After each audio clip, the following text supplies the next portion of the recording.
வாசிக்கலாம். சங்கீதம் 63:1. தேவரே, நீர் என்னுடைய தேவன், நீர் என்னுடைய தேவன், அதிகாலமே உம்மை தேடுகிறேன், அதிகாலமே உம்மை தேடுகிறேன். வறண்டதும் வறண்டதும் விடாய்த்ததும் தண்ணீரற்றதுமான நிலத்திலே, தண்ணீரற்ற நிலத்திலே என் ஆத்துமா உம்மேல் தாகமாயிருக்கிறது, உம்மேல் தாகமாயிருக்கு. என் மாம்சமானது உம்மை வாஞ்சிக்கிறது. ஆமென். அல்லேலூயா. தாவீது இப்படியாய் சொல்லுகிறார், தேவனுடைய நாமம் மகிமையுண்டாகட்டும். அதிகாலமே உம்மை தேடுகிறேன், வறண்டதும் விடாய்த்ததும். அதிகாலை நம்ம தேடுறதுக்கு முன்னாடி வரையும் நம்முடைய இருதயம் எப்படி இருக்கு? வறண்டதாய் காணப்படுகிறது, வறட்சி. அதுதான் அதிகாலை என்னை தேடுங்கள் கர்த்தர் சொல்றார். ஆமென். அல்லேலூயா. அப்போ அதிகாலை நம்ம கர்த்தரை தேடும் போது தேவனுடைய பிள்ளைகளை கர்த்தர் அதை நிரப்புவார். அவருடைய கிருபை எப்படி இருக்கா? காலைதோறும் புதிதாக இருக்கு. தேவனே நீர் என்னுடைய தேவன், தேவனே நீர் என்னுடைய தேவன். அந்த உரிமையை எப்பொழுதும் நம்ம ஆண்டுகிட்ட கொடுக்கணும். தேவனுடைய நாமம் மகிமையுண்டாகட்டும். அந்த உரிமையை கொடுத்துட்டா மட்டும் போதாது, அதிகாலை எழும்பி கர்த்தரை துதிக்கணும். ஆமென். கர்த்தரை துதிக்கும் போது நீ என்ன வறட்சியாக இருந்தாலும் சரி, உன்னுடைய வாழ்க்கை ஒரு வறண்ட நிலவரமாய் காணப்பட்டிருந்தாலும் சரி, விடாய்த்து தண்ணீரற்றமான நிலமாய் உன் வாழ்க்கை காணப்பட்டாலும் சரி, தேவனுடைய நாமம் மகிமையுண்டாகட்டும். அவர் சொல்லாகும். ஆமென். அவர் சொல்லும் போது எல்லாமே நடக்கும். ஆமென். நீ என்னென்ன காரியத்தில் நீ தண்ணீரற்ற நிலமாய், அப்போ தண்ணீரற்ற நிலம் எப்படி இருக்கும்? வெடிப்பாக இருக்கும், வறட்சியாக இருக்கும், எல்லாமே காஞ்சி கரம்பாக இருக்கும். அங்கே ஒன்றுமே பண்ண முடியாது. ஆனாலும் தேவன் மழையை கட்டளையிடும் போது பூமி தன் பலனை கொடுக்கும். அல்லேலூயா. அப்போ தேவனுடைய நாமம் மகிமையுண்டாகட்டும். இன்றைக்கும் தேவனுடைய பிள்ளைகளே, நீங்கள் வறண்ட விடாய்த்து தண்ணீரற்றமான நிலமாய் நீங்கள் காணப்படுகிற என்பதை தேவன் அறிந்து வந்திருக்கிறார், உங்களை தேடி வந்திருக்கிறார். ஆமென். அல்லேலூயா. அல்லேலூயா. கர்த்தர் நிச்சயமாகவே உங்களுடைய வாஞ்சைகள்லாம் கர்த்தர் நிறைவேற்றுவார். ஆமென். உங்களுடைய மாம்சம் என்னெல்லாம் வாஞ்சிக்குதோ அதெல்லாம் கர்த்தர் நிறைவேற்றுவார். ஆமென். அல்லேலூயா. அல்லேலூயா. தேவனுடைய நாமம் மகிமை உண்டாகட்டும். வாசிக்கலாம். 2 சாமுவேல் 16:14. ராஜாவும் அவனோடு இருந்த சகல ஜனங்களும் விடாய்த்தவர்களாய் தங்குமிடத்தில் சேர்ந்து இளைப்பாறினார்கள். அல்லேலூயா. தேவனுடைய நாமம் மகிமையுண்டாகட்டும். ராஜாவும் அவனோடு இருந்த சகல ஜனங்களும் விடாய்த்தவர்களாய் தேவனுடைய நாமம் மகிமையுண்டாகட்டும். கர்த்தருடைய பிள்ளைகளை, இன்றைக்கும் அநேக காரியங்களை, அநேக உங்களுக்காக சிலர் எடுக்கிற முயற்சிகள் விடாய்த்து போயிடுவாங்க. நீங்கள் பலவீனத்தோடு ஹாஸ்பிட்டலுக்கு போகும்போது சில நேரத்தில் டாக்டர்லாம் அப்படி வளவளத்து போயிடுவாங்க. உங்களுக்கு கேஸ் எப்படி அட்டன் பண்ணுறதுன்னு தெரியாது, விடாய்த்துருவாங்க. தேவனுடைய நாமம் மகிமையுண்டாகட்டும். சில ராஜாக்கள் அவனோடு இருந்த சகல ஜனங்களும் என்ன பண்ணுவாங்க? விடாய்த்து போய். ஆமென். அல்லேலூயா. தேவனுடைய நாமம் மகிமையுண்டாகட்டும். யோசபாத்து கூட ஒரு ராஜா தான். ஆனாலும் அவனுக்கு விரோதமாக 3 தேசத்தார்கள் வராங்கன்ற கேள்விப்படும் போது அவன் விடாய்த்து போயிட்டான், வளவளத்து போயிட்டான், பயந்துட்டான். பயம் உள்ள வந்தோடனே என்ன போச்சு? பலன் இல்லாமல் போச்சு. இப்போ பலன் இல்லைன்னா ஆயிடும், களைப்பு வந்துடும். ஆமென். அல்லேலூயா. அல்லேலூயா. இப்போ தேவனுடைய நாமம் மகிமையுண்டாகட்டும். இன்றைக்கும் தேவனுடைய பிள்ளைகளே, அநேகர் சோர்ந்து போய் இளைப்பாறுதல் கிடைக்காதபடிக்கு அநேகர் காணப்படுகிறோம். ஆமென். ஆனாலும் வேதம் சொல்லுது, வருத்தப்பட்டு பாரம் சுமக்குள்ள நீங்கள் எல்லாரும் என்னிடத்தில் வாருங்கள், நான் உங்களுக்கு என்ன தருவேன்? இளைப்படைந்தவனுக்கு இளைப்பாறுதல் தருவார், விடாய்த்தவனுக்கு இளைப்பாறுதல் தருவார். ஆமென்.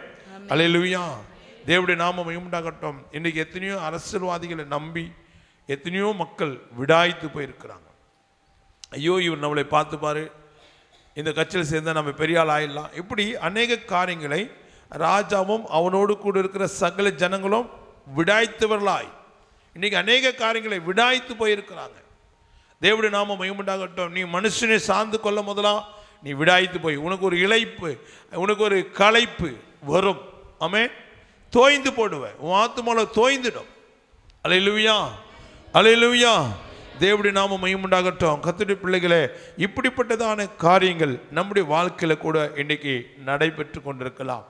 அநேகர் அட்வொகேட்டை நம்பி சில கேஸுகளை கொடுப்போம், அப்படியே அலைந்து போய் அப்படியே விடாய்த்து போயிடுவாங்க.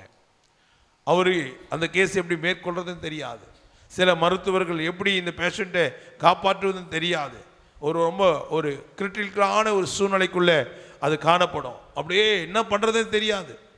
ஆனால் தேவனுடைய நாமம் மகிமையுண்டாகட்டும். இப்படி சிலரை நீங்கள் சார்ந்து நம்பி போகும்போது அவங்களோடு சேர்ந்து நீங்களும் என்ன செய்வது என்று தெரியாத கைவிரித்து போகலாம். யோசபாத்து கூட அப்படிதான். ஆனாலும் அந்த நேரத்தில் அவன் விடாய்த்து போயிருந்திருக்கும் போது கூட அவன் கர்த்தரை தேடினான், கர்த்தரை துதிக்க ஆரம்பித்தான், கர்த்தரை மகிமைப்படுத்தி பாட ஆரம்பித்தாங்க.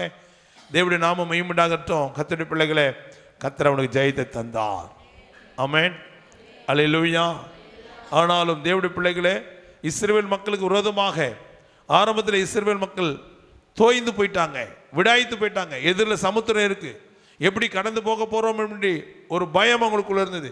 ஆனால் அவங்க செங்கடலை கடந்து போன பிறகு பார்வோன் அவருடைய ஜனங்கள் அங்கே மரித்து போன பிறகு பார்வோனுடைய இருதயத்தில் என்ன உண்டாச்சு? விடாய்த்து. அவனை நம்பி வந்தவங்கலாம் விடாய்த்து போயிட்டாங்க, அவனை சார்ந்தவங்களாம் விடாய்த்து போயிட்டாங்க. இப்போ பார்வோன் சொல்லுகிறான், தேவனுடைய பிள்ளைகளே, இஸ்ரவேல் தேவன் அவங்களுக்கு துணையாய் நிற்கிறார்.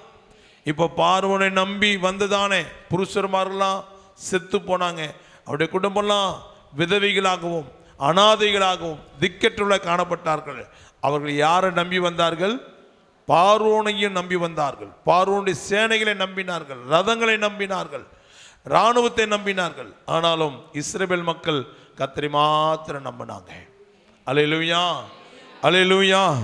இன்றைக்கு அநேகர் ராஜாவோடு சேர்ந்து சகல அமைச்சர்கள், எம்எல்ஏக்கள், முதலமைச்சர்கள், இப்படி பிரதமர்களை நம்பி சிலர்கள் வெக்கப்படக்கூடிய சூழ்நிலைக்குள்ளே காணப்படுகிறார். அதுதான் மனுஷனை நம்பாதென்றார். நாசிர் சுவாசம் உள்ள மனுஷனை நம்பாதென்றார். அப்போ தேவனுடைய நாமம் மகிமையுண்டாகட்டும்.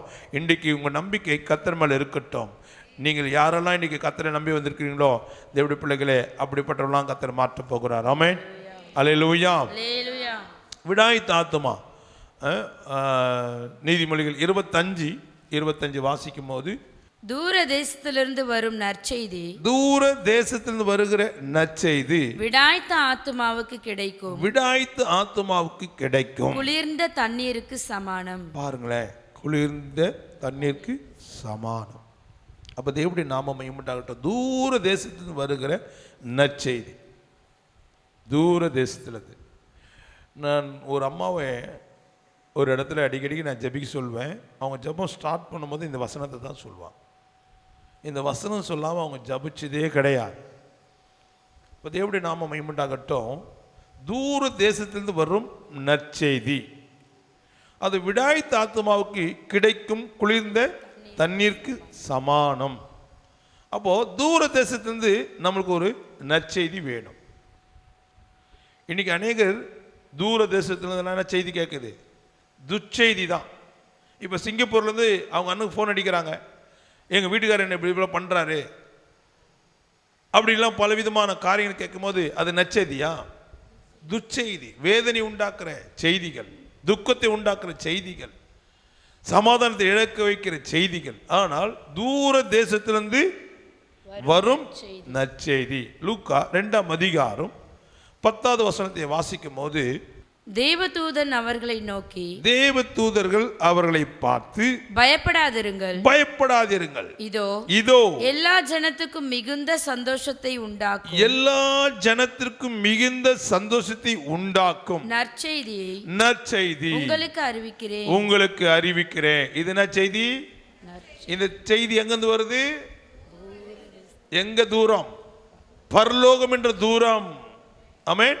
அப்ப பரலோகம் என்ற தூரத்திலிருந்து கர்த்தர் தேவதூதர் மூலியமா, கேப்ரியேல் மூலியமாக கர்த்தர் என்ன பண்றாரு? இந்த செய்தியை பூமிக்கு அனுப்புகிறார். அப்ப இந்த செய்தி எங்கிருந்து வருது? பரலோகம் என்ற தூரம். இதுவரையும் பூமிக்கும் பரலோகத்துக்கும் இதுவரை என்ன கிடையாது, அளவே தெரியல. மனுஷனுடைய அறிவுக்கு அந்த அளவு இதுவரையும் கண்டுபிடிக்க முடியாது. ஆமென், அல்லேலூயா. அப்போ தேவனுடைய நாமம் மகிமைப்படுவதாக. கர்த்தருடைய பிள்ளைகளே, இன்றைக்கு நீங்கள் பலவிதமான காரியத்தில் நீங்கள் பயந்து காணப்படலாம். ஆனால் தேவனுடைய நாமம் மகிமையுண்டாகட்டும். கர்த்தருடைய பிள்ளைகளே, தூர தேசத்திலிருந்து உனக்கு ஒரு குளிர்ந்த தண்ணீர் போல, ஆமென், எல்லா ஜனத்துக்கும் மிகுந்த சந்தோஷத்தை உண்டாக்குற ஒரு நல்ல நற்செய்தி, நல்ல ஒரு செய்தி தேவ தூதர் மூலியமாக நமக்கு பரலோகம் என்ற தூரத்திலிருந்து நீ விடாய்த்திருக்கிறல்ல, சோர்ந்து போயிருக்கிறியே, யார் என்னை விடுதலாக்க முடியும், யார் என்னை ரட்சிக்க முடியும்? இன்னைக்கு சந்தோஷத்துக்கு மாறாத துக்கத்தோடு காணப்படுகிற உன் வாழ்க்கை இருக்கிறதான துக்கத்தை மாற்றுவதற்கு எல்லா ஜனத்திற்கும் மிகுந்த சந்தோஷத்தை உண்டாக்க நற்செய்தி தூர தேசத்திலிருந்து கர்த்தர் தூதன் மூலியமா அனுப்பியிருக்கிறார். ஆமென், அல்லேலூயா, அல்லேலூயா. அப்ப தேவனுடைய நாமம் மகிமையுண்டாகட்டும். இன்னைக்கு கூட நல்ல ஒரு சாட்சி எங்கிருந்து கேட்டோம். சாட்சி எங்கிருந்து வந்தது? தூரத்திலிருந்து ஒரு கேப்ரியல் மூலியமாய் கர்த்தர் எங்கிருந்து கொண்டு வந்திருக்கார்? பாளையம், ராஜா பாளையத்திலிருந்து கர்த்தர் கொண்டு வந்திருக்கிறார். ஆமென், அல்லேலூயா. அப்ப தேவனுடைய நாமம் மகிமையுண்டாகட்டும். இன்றைக்கும் நீங்கள் விடாய்த்து போயிருக்கலாம், தோய்ந்து போயிருக்கலாம். ஆனாலும் தேவனுடைய பிள்ளைகளே, குளிர்ந்த தண்ணிக்கு சமானமாக, அதுக்கு சமமாக கர்த்தர் உங்களுக்கு ஒரு நற்செய்தியை இந்த நாளிலே உங்களுக்கு கொடுக்க போகிறார். ஆமென், அல்லேலூயா, அல்லேலூயா. எத்தனையோ காரியங்கள் உங்களுக்கு தூரத்திலிருந்து வர வேண்டியதான காரியங்கள், சமீபத்திலிருந்து வர வேண்டிய காரியங்கள் உங்களுக்கு தடைப்பட்டிருக்கலாம். ஐயோ, இன்னும் இந்த காரியம் எனக்கு வந்து சேரலையே அப்படின்னு நீங்க யோசித்திருக்கலாம். கர்த்தர் உனக்கு முன்பாக போய் தடைகளை உடைப்பார். ஆமென், அல்லேலூயா, அல்லேலூயா. தேவனுடைய நாமம் மகிமையுண்டாகட்டும். இன்றைக்கு எத்தனையோ பேர் தூரத்திலேருந்து ஒரு செய்தி, பிள்ளைங்க வெளிநாட்டுக்கு அனுப்பிட்டு அங்கேருந்து ஒரு செய்தி, வேலையில் சேர்ந்துட்டியா, எக்ஸாம் எழுதி பாஸ் பண்ணிட்டியா, வேலை கிடைச்சதா, இப்படி சில காரியங்கள். ஒரு வேலை திருமணமாகி பெண் பிள்ளையே தூர தேசத்துக்கு கல்யாணம் பண்ணி கொடுத்துருப்பாங்க. இப்போ அவங்க கல்யாணம் பண்ணி கொடுத்துட்டு பிறகு ஒரு செய்தி எதிர்பார்ப்பாங்க. என்ன செய்தி? என்ன செய்தி? அம்மா, நான் கன்சீவ் ஆகிட்டுமா, பாசிட்டிவ்மா. இந்த செய்தி அவங்களை கேட்கும் போது எப்படி இருக்கும்? குளிர்ந்த தண்ணீருக்கு சமமாய் காணப்படும். ஒரு தாய் எதிர்பார்க்கிறான், என் பிள்ளை ஒரு நல்ல செய்தி சொல்ல மாட்டாளா அப்படின்னு. ஆமென், அல்லேலூயா, அல்லேலூயா. அதுக்கு அடுத்தது தூரத்தில் இருக்கிறாங்க, அம்மாவில் போக முடியாது. அப்படிப்பட்ட ஒரு சூழ்நிலையில் அம்மா குழந்தை பிறந்துச்சுமா, எந்த குறைவில்லாமல் ஒரு அழகான ஒரு ஆண் பிள்ளை பெற்றெடுத்த. இப்போ அந்த பாட்டிக்கு எவ்வளோ ஒரு சந்தோஷம் இருக்கும் யோசித்து பாருங்களேன். தேவனுடைய பிள்ளைகளை, குளிர்ந்த தண்ணிக்கு, ஆமென், ஒரு களைத்து போய் வந்தவனுக்கு ஒரு ஐஸ் வாட்டர் எடுத்து கொடுத்தா எப்படி இருக்கும் யோசித்து பாருங்களேன். அந்த தாகத்தை தீக்கிறதுக்கு தாகத்துக்கு தண்ணீர் தேவை, அதே டைமில் குளிரும் தேவை, குளிர்ச்சியான தண்ணி. ஆமென், அல்லேலூயா. அப்படி தான் தேவனுடைய பிள்ளைகளை, இன்றைக்கு நம்முடைய வாழ்க்கையில் கூட அநேக காரியங்கள் இருக்குது. ஆனால் தூர தேசத்திலேருந்து உங்களுக்கு ஒரு நற்செய்தி வரும். ஆமென், அல்லேலூயா. அது தூர தேசம் எங்கே? பரலோகத்திலேருந்து. ஒரு வேளை பல விதமான எதிர்பார்ப்போடு வந்திருந்தாலும் நீங்கள் பயப்படாதீங்க. ஒரு தூதனை கர்த்தர் அனுப்புவார், உன்னோடு வந்து பேசுவார், நீ பயப்படாதே. ஆமென், அல்லேலூயா. எல்லா ஜனத்துக்கும் மிகுந்த சந்தோஷத்தை உண்டாக்கும். உன் வாழ்க்கையில் எல்லாருக்கும் ஒரு சந்தோஷத்தை. தேவனுடைய நாமம் மகிமையுண்டாகட்டும். எதுக்கு தான் நீ பிறந்த? நீ பிறக்காம இருந்தால் நல்லா இருக்குமே. உன்னால நாங்கள் இவ்வளோ வேதனைப்படுறோம், இவ்வளோ கஷ்டப்படுறோம், இவ்வளோ துக்கப்படுகிறோம் அப்படின்னு உங்களை துக்கப்படுத்தியிருப்பாங்க. ஆனால் தூர தேசத்திலேருந்து, பரலோகத்திலிருந்து உன் துக்கத்தை மாற்றக்கூடிய தேவ தூதன் வந்து உனக்கு சந்தோஷத்தை படுத்தும்படியாக, யாரெல்லாம் உனக்கு பார்த்து துக்கப்பட்டுன்னு சொன்னாங்களோ அவங்களாம் சந்தோஷப்படும்படியாக கர்த்தர் அனுமதிப்பார். ஆமென், அல்லேலூயா, அல்லேலூயா. தேவனுடைய நாமம் மகிமையுண்டாகட்டும். கர்த்தருடைய சமூகத்தில் வந்த தேவனுடைய பிள்ளைகளே, நம்மளும் இன்னைக்கு கர்த்தருடைய வார்த்தை எங்கேருந்து வந்துட்டு இருக்குது? தூர தேசம். அதுக்கு அளவே கிடையாது. எத்தனை பேர் நீங்கள் சோர்ந்து போய் வந்து உட்கார்ந்துட்டு இருந்தீங்க. இந்த செய்தி கொடுக்கக்கூடாதபடிக்கு ஆண்டவரை பற்றி சொல்லக்கூடாதபடிக்கு பிசாசு என்ன நிறுத்துறா, நெஞ்சு வலி குத்து கூட நீ பேசி நிற்கிறே நிறுத்துறா அப்படின்னா, ஓஹோ நம்மளுடைய பயமுறுத்தினே இருக்கிறான். அதில் தான் இடையில தேவனுடைய நாம மயம்பட்டோம், தேவனுடைய நாம மயம்படும் போதெல்லாம் அவன் என்னோட போராடுறான். அது உங்களுக்கு தெரியாது, ஆனாலும் தேவனுடைய நாம மயம்பட்டாகட்டும். ஏன் தூர தேசத்துலேருந்து உனக்கு ஒரு நற்செய்தி வரப்போகுது, அதனால் ஏன் வாயை நிறுத்தத்துக்கு பார்க்குறான். அல்லேலூயா, அல்லேலூயா. தேவனுடைய நாம மகிமையுண்டாகட்டும். கர்த்தருடைய பிள்ளைகளே, நீங்கள் ஜெபிச்சிங்க, அந்த நெஞ்சுவலி எங்கே போக்கம் போச்சுன்னு எனக்கு தெரியல. ஆமென், அல்லேலூயா, அல்லேலூயா. ஏன்னா ரிசல்ட் எதிர்பார்த்து உட்காந்துக்கிறீங்க. ஜெபிச்சுட்டான், ஐயா இப்போ நெஞ்சுவலி நின்றுக்கிறாரா, சுகமாயிட்டாரா அப்படின்னு நீங்கள் கேட்டுக்கிறீங்க. இந்த செய்தி உங்களை கேட்டுன்னு தான் இருக்கிறீங்க, ஆனாலும் என்னுடைய பலவீனத்தையும் நீங்கள் கேட்கணும்ல, ஆர்வமாக இருக்கிறீங்கள. அதனால தான் தேவனுடைய நாம மகிமையுண்டாகட்டும். கர்த்தர் தூதனை அனுப்பி என் பலவீனத்தெல்லாம் கர்த்தர் மாற்றினார். ஆமென், அல்லேலூயா, அல்லேலூயா. அவ்வப்பொழுது நம்மளை பயமுறுத்திட்டு தான் இருப்பான். இப்போ எனக்கு வந்ததுன்னா எல்லாரும் 108க்கு ஃபோன் பண்ணியிருக்கணும். யாருக்கு ஃபோன் பண்ணியிருக்கணும்? 108 நான் போயிடுவேன். நீங்கள் எந்த இடத்துல போவீங்க? உங்கள் நிலைமை என்ன சொல்லுங்கள். நீங்கள் யாரை நம்பி வந்திருக்கிறீங்க? ஏசப்பா நம்பி வந்திருக்கிறீங்க. நானும் அவரை தான் நம்பி இங்கே நிற்கிறேன்.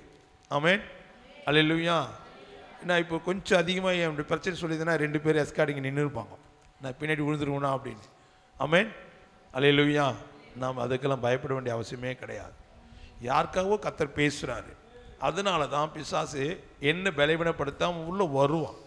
ஆனாலும் உன் பலவீனத்தில் என் பலன் பூரணமாக விளங்கும். ஆமென், அல்லேலூயா, அல்லேலூயா. கடந்த ஞாயிற்றுக்கிழமை ஒரு காரியத்தை ரொம்ப வலியுறுத்தி பேசினேன். கடந்த ஞாயிற்றுக்கிழமை ஒரே ஒரு காரியத்தை வலியுறுத்தி பேசினேன். பாலியலுக்கு என்ன பண்ணு, விலைக்கு ஓடு அப்படின்னு சொல்லி அந்த பாலியலை குறித்து நான் அதிகமாக வலியுறுத்தி பேசினேன். விசேஷமாக பெண் பிள்ளைங்களை குறித்து, சின்ன பிள்ளைங்க குழந்தைகளாக இருக்கட்டும், அது ஏஜ் அட்டன் பண்ணுற பிள்ளையாக இருக்கட்டும், ஏஜ் அட்டன் பண்ணாத பிள்ளையாக இருக்கட்டும் சொல்லி வலியுறுத்தி பேசினேன். கர்த்தருடைய நாம மகிமையுண்டாகட்டும். சொல்லிட்டு ஒரு வார்த்தையை சேர்த்து சொன்னேன். என்ன சொன்னேன்? யாரோ ஒருத்தருக்காக கர்த்தர் இங்கே பேசுகிறான்னு சொன்னேன். சொல்லிட்டு மாத்திரம் இல்லை, ஒரு பாவி மனம் திரும்பினா அதுவும் சேர்த்து தான் சொன்னேன். என் வாயிலிருந்து ஒரு வார்த்தையை தேவன் அனுமதிக்கிறார்னா சும்மா கிடையாது. இப்போ விடாயத்தை பற்றி எவ்வளோ செய்தி இருக்குது. நான் நேற்றெல்லாம் உட்காந்து 3 மணி வரை உட்காந்துட்டு இடுப்பு வலிச்சுட்டு கம்முன்னு படுத்துட்டேன். அது பிறகு நான் தூங்கணும். 4 மணி வரை தூக்கம் வரல. ஆண்டவரோட போராடுறேன். ஆண்டவரே, நான் களைப்பாக போய் எங்கே நிற்கக்கூடாது, ஸ்டேஜில் போய் நிற்கக்கூடாது அப்படின்லாம் ஆண்டவரோட போராடுறேன். ஏன்னா எனக்கு மெசேஜுக்கு எதுவுமே எனக்கு ஒரு சமாதானம் கிடைக்கல. உபத்திரவத்தை குறித்து எத்தனையோ மெசேஜ் கொடுத்துட்டேன், ஆனால் வேறு வித்தியாசமான ஒரு உபத்திரத்தை குறித்து பேசணும்னு சொல்லிட்டு ஒரு 7 தலைப்பில் அதை நான் தியானிச்சுட்டு படுத்துட்டேன். ஆனால் அப்போ கூட எனக்கு ஒரு இளைப்பாறுதில்லை. அப்போ இன்றைக்கி நீங்கள் யாரோ விடாய்த்து வந்திருக்கிறதுக்காக தான் இந்த வசனத்தை கர்த்தர் என்னோட பேசி கொண்டிருக்கிறார். அப்போ ஞாயிற்றுக்கிழமை பார்த்தீங்கன்னா நான் சொன்னதே வந்து உங்களுக்கு தெரியும். யாரோ ஒருத்தர் கர்த்தர் பேசுகிறாரு, வலியுறுத்தி பேசுகிறாரு. உங்கள் பிள்ளைங்களை கவனமாய் வச்சுக்கோங்க. பிள்ளைங்களை ட்ரெஸ்ஸு, உடைகள் ஓப்பனாக தான் பேசுவேன். எனக்கு எதுவுமே ஒளி மறைவெல்லாம் நான் பேச மாட்டேன். டைரெக்டாக பேசுவேன். இலை மறைவா காய் மறைவெல்லாம் பேசுகிற பழக்கமே கிடையாது. ஏன்னா இன்றைக்கி இருக்கிற சூழ்நிலைகள் அப்படி. குழந்தைங்களுக்கு தூக்கின்னு போயிட்டு என்ன பண்ணுறதாங்க, கெடுத்து சாகடிச்சிட்டு விட்டுறாங்க. காரணம் என்ன? பிள்ளைங்களுடைய சரியான ட்ரெஸ் குறைவு நிமித்தமாக தான். அதுக்கடுத்து சொன்னேன், தாத்தாங்கிட்ட பேத்திக்கு உஷாராக்கணும்னு சொன்னேன். யார்கிட்ட? தாத்தாங்கிட்ட. ஆனால் ஏன் இதை ஆண்டவர் சொன்னார்னு எனக்கு தெரியாது. ஆனால் இந்த கூட்டத்தில் ஒரு பிள்ளை வந்து அழுதுனே இருக்கிறாங்க. அப்போ அழுதுனே இருக்கும்போது ஆண்டவர் இந்த வார்த்தையை என்னோட வலியுறுத்தி பேசும்போது தான் அவங்க பேசுனாங்களாம். அவங்க வீட்டில் ஒரு சம்பவம் நடந்தது. ஒரு சின்ன பிள்ளை தான், ஆள் கொஞ்சம் இதுவாக இருப்பா, சின்ன பிள்ளை. அவள் குப்பை கொட்டை போகும்போது ஒரு 74 வயசு தாத்தா. எத்தனை வயசு? 74 வயசு. இது நடந்தது என்னைக்கு? சனிக்கிழமை. எந்த சனிக்கிழமை? இந்த நாட்டில் முந்தின சனிக்கிழமை 2ஆம் தேதி நடந்த சம்பவம். அப்போ தேவனுடைய பிள்ளைகளை அது சொல்லும் போது அவங்களால தாங்கிக் கொள்ள முடியல. ஏன்னா அந்த பொண்ணு, அப்பா, அம்மா இது மட்டும் தான் தெரியும். 2வது என்ன சொன்னேன்னா, யாராவது உங்களை தவறாக ஏதாவது உங்களை பண்ண என்ன பண்ண சொன்னேன்? செருப்பு கழட்டு அப்படின்னு சொன்னேன். அந்த பொண்ணு என்ன பண்ணியிருக்குதுன்னா குப்பை கொடுத்திக்கு அந்த ஆள் மூஞ்சில் அடிச்சுக்குது. இது எனக்கு தெரியாது. நடந்த சம்பவத்தை பாருங்க. நீங்கள் நினச்சிட்டு இருக்கீங்க ஐயா வந்து சுயமாக பேசுகிறாருன்னு. என் வாயிலிருந்து ஒரு வார்த்தை கூட சுயமாக வெளியே வரவே வராது. ஆனால் யாராக்காவது ஒருத்தர் பேசுவார். ஆமென். 99 ஆட்டை காட்டில் ஆண்டவர் ஒரு ஆட்டு மேலே தான் கவனமாக இருந்தார். அதுதான் ஒரு பாவி மனம் திரும்பினா போதும் அப்படின்னார். ஏன் இதை சொல்கிறேன்னா, இப்போ கூட யாரோ விடாய்த்து வந்திருக்கிறீங்கிறதுக்காக தான் இந்த காரியத்தை உங்களோட பேசுகிறேன். தேவனுடைய நாம மகிமையுண்டாகட்டும். விடுதலை சபை, இயேசு கிறிஸ்து விடுதலை சபை என்று சும்மா கிடையாது. நீ விடுதலை பெறத்துக்கு வந்திருக்கிற, ஆனால் என்ன காரியத்துக்காக வந்திருந்து என் கர்த்தர் உன்னை தூரத்திலிருந்து அவர் அறிந்திருக்கிறார். ஆமென். அல்லேலூயா, அல்லேலூயா. அது பிறகு அவங்க பிரசங்கத்தை கேட்டு வீட்டுக்கு போயிட்டாங்க. மறுநாள் காலையில் நானாகவே அவங்களுக்கு ஃபோன் பண்ணுறேன். அவங்க ஃபாஸ்டிங் போட்டு ஜெபிச்சுன்னுக்கிறாங்க. ஏன் இது நடந்தது? திங்கக்கிழமை அவங்க வீட்டுக்கார வேலைக்கு அனுப்பிச்சிட்டு ஃபாஸ்டிங் போட்டு ஜெபிச்சுன்னுக்கிறாங்க. இந்த விஷயத்தை நான் எப்படி ஐயா கிட்ட சொல்கிறது அப்படின்னு சொல்லி உபவாசம் போட்டு ஜெபிச்சுன்னுக்கிறாங்க. கரெக்டாக நான் ஒரு 10லேருந்து 11 மணி இருக்கும். அவங்களுக்கு ஃபோன் நானே போட்டேன். அவங்க எனக்கு பண்ணல, நானே போட்டேன். போட்டு உங்களுக்கு எதுவும் சமாதானம் குழப்பமாக இருக்கிற போல தெரியுது. அவங்க என்கிட்ட பேசிக்கல, ஜெபிக்கல, போயிட்டாங்க. ஏதோ ஒரு காரியம் அப்படின்னு சொல்லி அவங்களோட கேட்கும் போது, நான் இப்போ தான் உபவாசம் பண்ணி அழுதுன்னு இருக்கிறேன் ஜபத்தில். ஏன் என் பிள்ளைக்கு இது நடந்தது? எப்படி கர்த்தர் நீங்கள் ஆண்டவரோட ஆவியானவரை ஐயோடு பேசுனீங்க? கதறி கதறி அழுதிருக்கிறாங்க. இதெல்லாம் அவருக்கு தெரியவே தெரியாதே. சொன்னால் எங்கள் வீட்டுக்காரர் சொல்லிடுங்க, நான் சொல்லுங்க, 2 பேருமே சொல்ல. அப்புறம் எப்படி தெரியும் அப்படின்ட்டு உபவாசம் போட்டு தன்னுடைய குறைகளை குற்றத்தையும் ஆண்டவர்கிட்ட அறிக்கை பண்ணும் போது நான் ஃபோன் பண்ணுறேன். ஐயா நான் ஃபாஸ்டிங் பீரியடில் இருக்கிறாங்க. அப்போ தான் சொல்கிறாங்க, யாருக்குமே தெரியாது அந்த சம்பவம், உங்களுக்கு சொல்கிறேன். ஏன்னா ஆண்டவர் உங்களுக்கு என்ன பண்ணிட்டாரு? வெளிப்படுத்திட்டாரு. ஒன்றும் மறைக்கவே முடியாது. நீங்கள் செருப்பில் அடிக்க சொன்னி என் பொண்ணு குப்பை கொடியில் அடிச்சிட்டா. தேவனுடைய நாமம் மகிமையுண்டாகட்டும். அந்த பிள்ளைக்கு ஜுரமே வந்துச்சு அந்த பயத்தில். அது மாத்திரமில்லை, அந்த கிழவன் சொல்லியிருக்கிறான், அம்மா இல்லை தமிழ் அடிக்கடிக்கு என் வீட்டுக்கு வந்து போன்னு சொல்லியிருக்கிறான். யோசித்து பாருங்கள். நான் அதுதான் ஜாக்கிரதையாக இருங்க, உங்கள் பிள்ளைங்களை கவனமாக வளர்த்துக்குங்கன்னு சொன்னதுக்கு எல்லா விஷயத்தையும் அவங்க சொல்லும் போது நான் பிரமிச்சு போனேன்.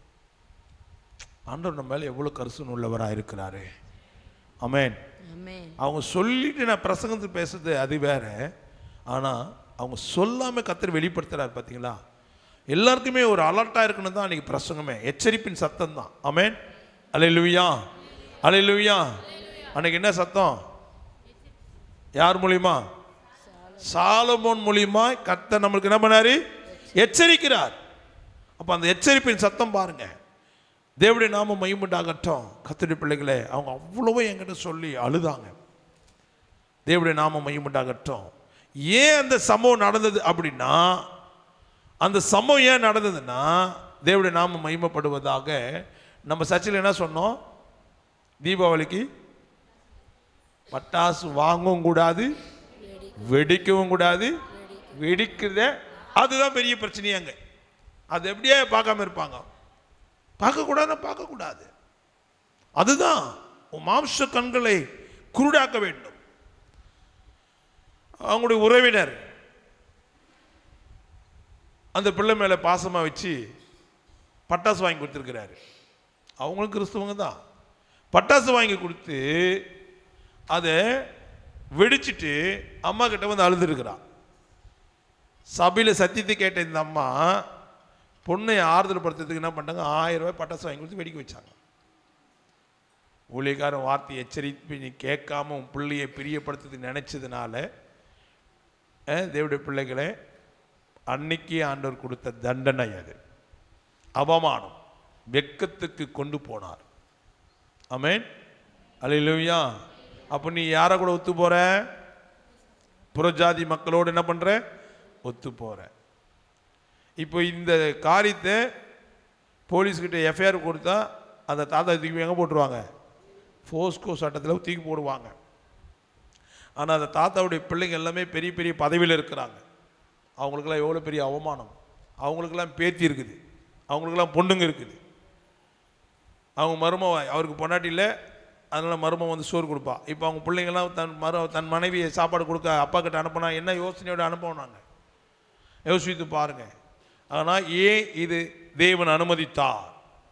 ஊழியக்காரனுடைய வார்த்தையை அசட்டை பண்ணும் போது, அலட்சியம் பண்ணும் போது, உதாசீனப்படுத்தும் போது தன் குடும்பத்தில் இப்படிப்பட்ட அவல நிலைக்கு தேவன் ஒப்பு கொடுப்பார் என்பதை மறந்துடக்கூடாது. ஆமென். எச்சரிப்பு சத்தம் பலிபீடத்திலிருந்து கர்த்தர் கொடுக்கிறார்னா அதை நாம் கவனமாக இருந்து நடந்து கொள்ள வேண்டும். ஆமென். அல்லேலூயா. தேவனுடைய சமூகத்தில் வந்து தேவனுடைய பிள்ளைகளே, புறஜாதிகள் போல நீங்கள் பட்டாசு வெடிக்கணும் அவசியமே கிடையாது. எதுக்கு பட்டாசு வெடிக்கணும்? ஏன் வெடிக்கணும்? தேவனுடைய பிள்ளைகளே, சிவகாசியில் பட்டாசுடைய வருமானம் மாத்திரம் 6000 கோடி வருமானம் வந்திருக்கு. எவ்வளோ வந்திருக்கு? 6000 கோடியும் பணம் எப்படி ஆயிடுச்சு? கருகி சாம்பலாகி போச்சு. யோசித்து பாருங்க.